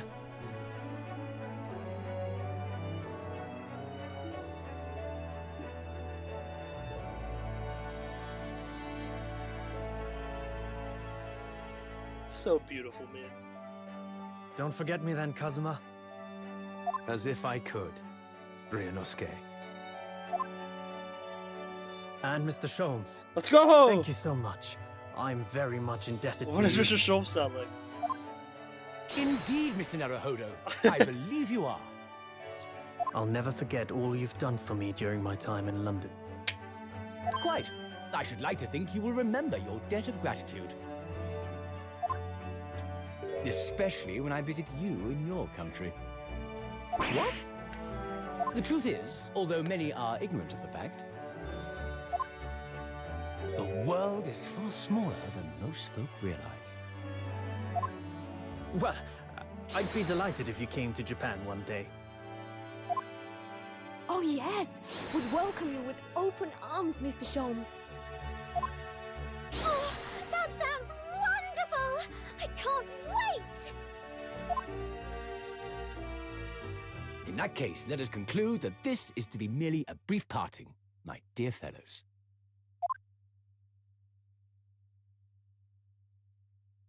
And that brings us to the end of my adventures in Great Britain. Oh man. A peculiar twist of fate brought me halfway around the world those many months ago. But that was just the start of my journey. Who knows where fate will lead me next? Still, I'm confident this won't be my last meeting with the friends I've made in London.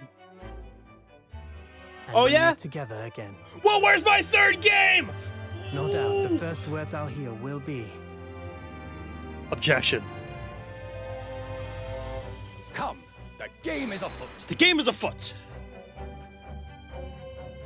Fools we were. True. And Soob doesn't count. Friends from the east. Bro was here for sailed about 5 minutes steadily throughout the entire towards thing. Distant horizon. Lamau. But Sholmes' face was alight with joy. Preach. The times may change, but a steadfast friendship will remain true, Wilson. We have but to gently close our eyes, and we are with our companions once more. Oh, so yeah, Wilson is technically Iris.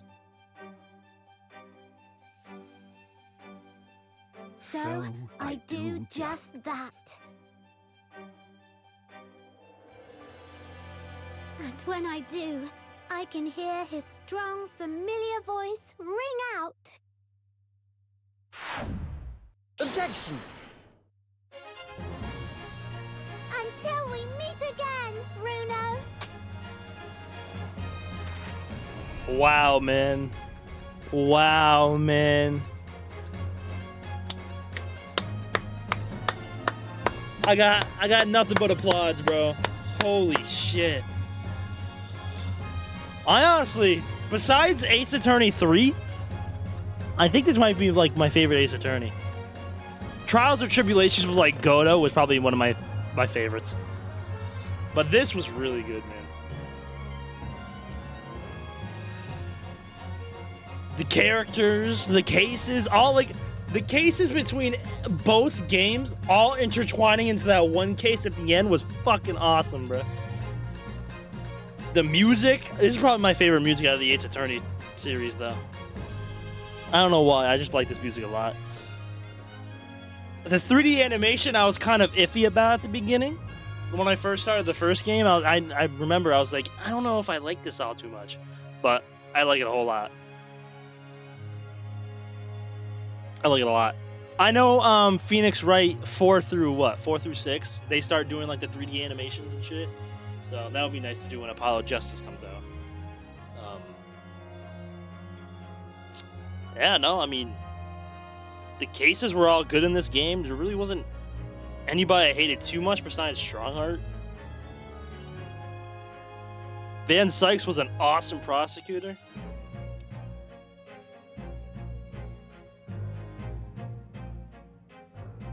I don't know, bro.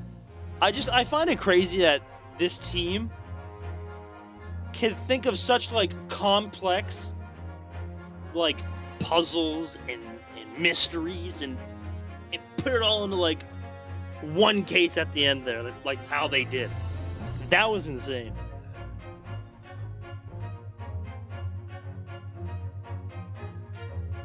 Yeah, the leg. Oh, it's Toby, man. The best animation of the game is Zeke's putting his leg on the desk. I mean, I'm not gonna lie, that was a sick ass animation. Aw, Gina's gonna stay a detective too, for Gregson's sake.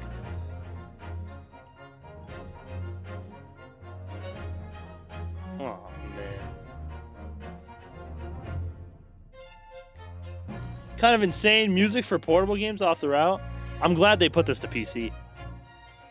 Yeah, the fact this was all portable games too. Gregson, bro. The truth is, I'm not the upstanding fellow you think I am. You might be a diver at heart, but it's a good heart. You reminded me I need to be true to myself. Oh, this song, bro. I've got one more job to take care of before it's ta-ta to London town for the foreseeable. And then, I've got to complete your education in the art of detection, a la Gregson. I miss Gregson. I miss Gregson.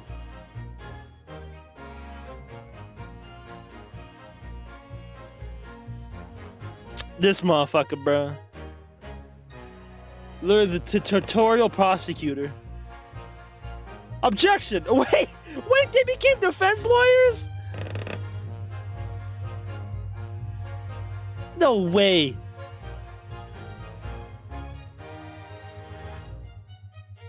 No way. Perhaps I should have and then hosted. Oh my god, bro.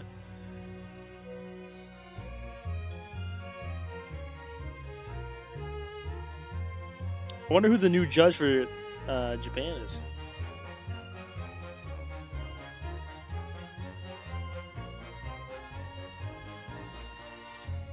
Oh my god, hold on.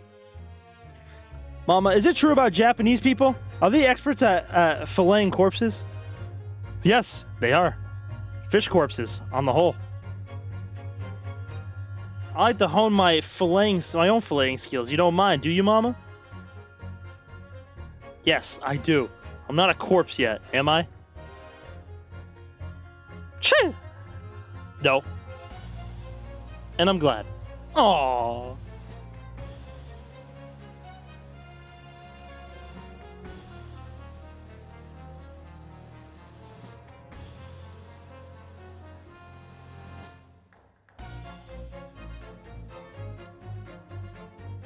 Oh, it's Hairbrain.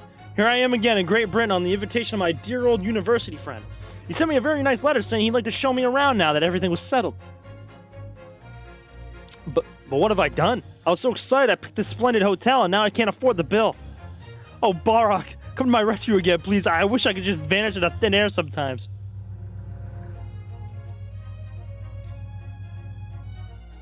No, yeah, the designs for most of the characters I really enjoyed. Even like the side characters, I liked. Her! Tuspels, I love Tuspels, bro. When I went to make the waxwork impression of the killer... Oh, shit. I could never speak of it. The Lord Chief Justice and I had struck a bargain, you see. For a faithful reproduction of the visage, for the visage, there is nothing we Tuspels would not do.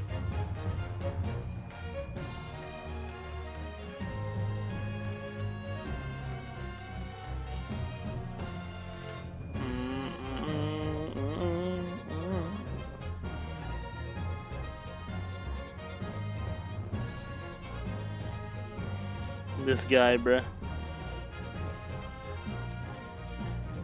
Oh my god, not these two redheads, bruh.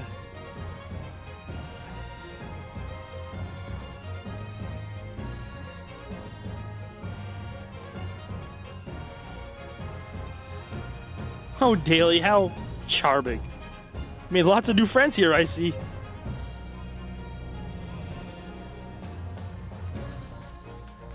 We're all gonna strike it rich together. Wow.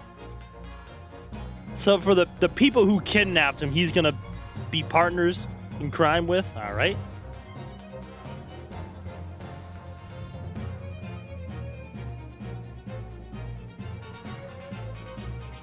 When I was accepted on the foreign study tour, I knew exactly what path I had to take. I love this music, and however it might have ended, I knew that I wanted you there to see it. If I ended up in the dock, there's no one I would have rather had defending me.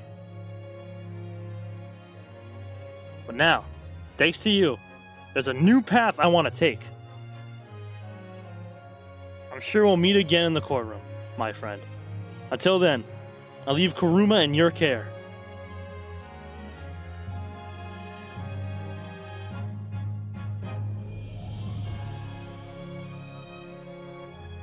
The fact we thought...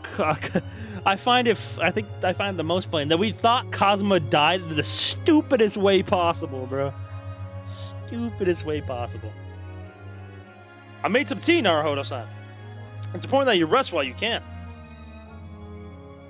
Once we arrive in Japan, you should probably be busy establishing your new office. I'm so delighted to be accompanying you. After all, your talents have been recognized by a great detective. Because you really are the greatest of lawyers. A great ace attorney, some might say.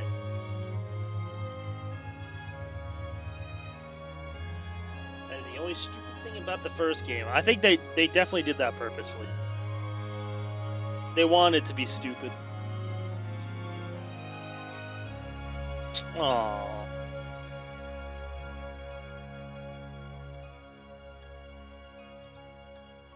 No.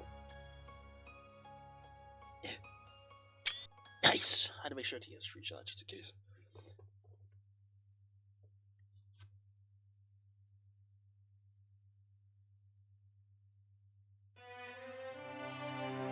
Alright, so like, where's my third game?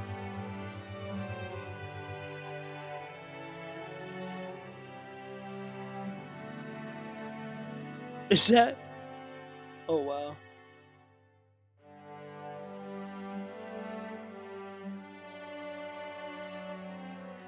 I'm not gonna lie, I like this reporter a lot. This is the guy that killed Giselle Brett. in the first case of this game, the second game. I liked him a lot.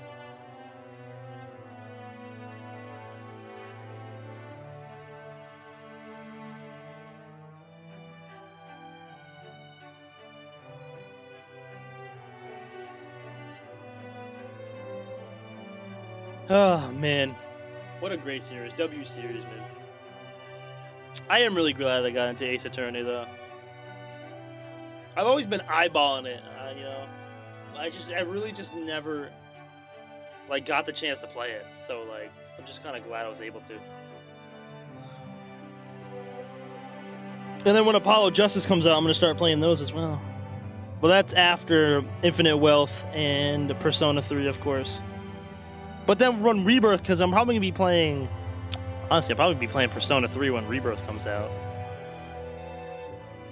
But pretty much, Apollo Justice will be the last one I play. So I'll probably play Rebirth before it, anyways. Drebber was cool as shit too.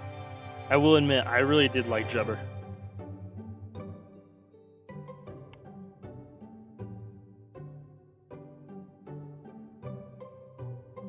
Maybe if AA7 does amazing, we'll get another. I just want a future games that have voice acting. I just dropped the P3 opening if you want. Yeah, I saw, but I don't want to watch it. I want some stuff to be, you know, secret.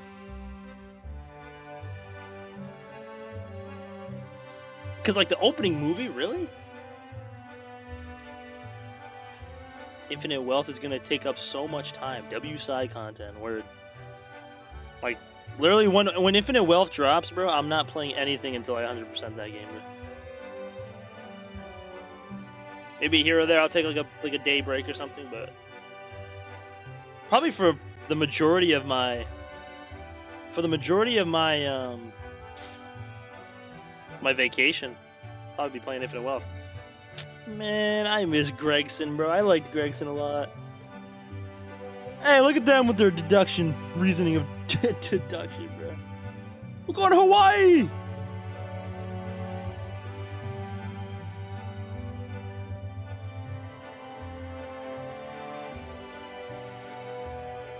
Shit. Male. Strong heart, bro. Look at him clap, bro. Bastard. You see the tweet I sent you about Infinite Wealth? Did I? W series, man. I hope y'all enjoyed that, bro. That was great. Kazuma. Nice. Biggest map ever seen in a Yakuza game. Oh, you know what? I'll look at this on stream.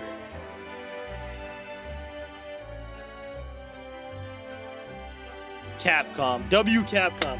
Have they announced an AA7, Joel, or?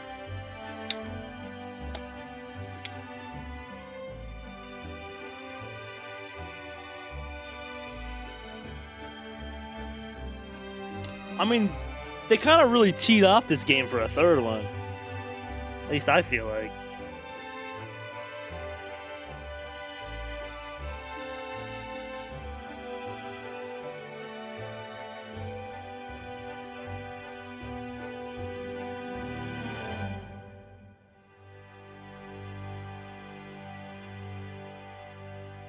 Great Ace Attorney 2. Resolve. Finn. What a game, bro. What a game.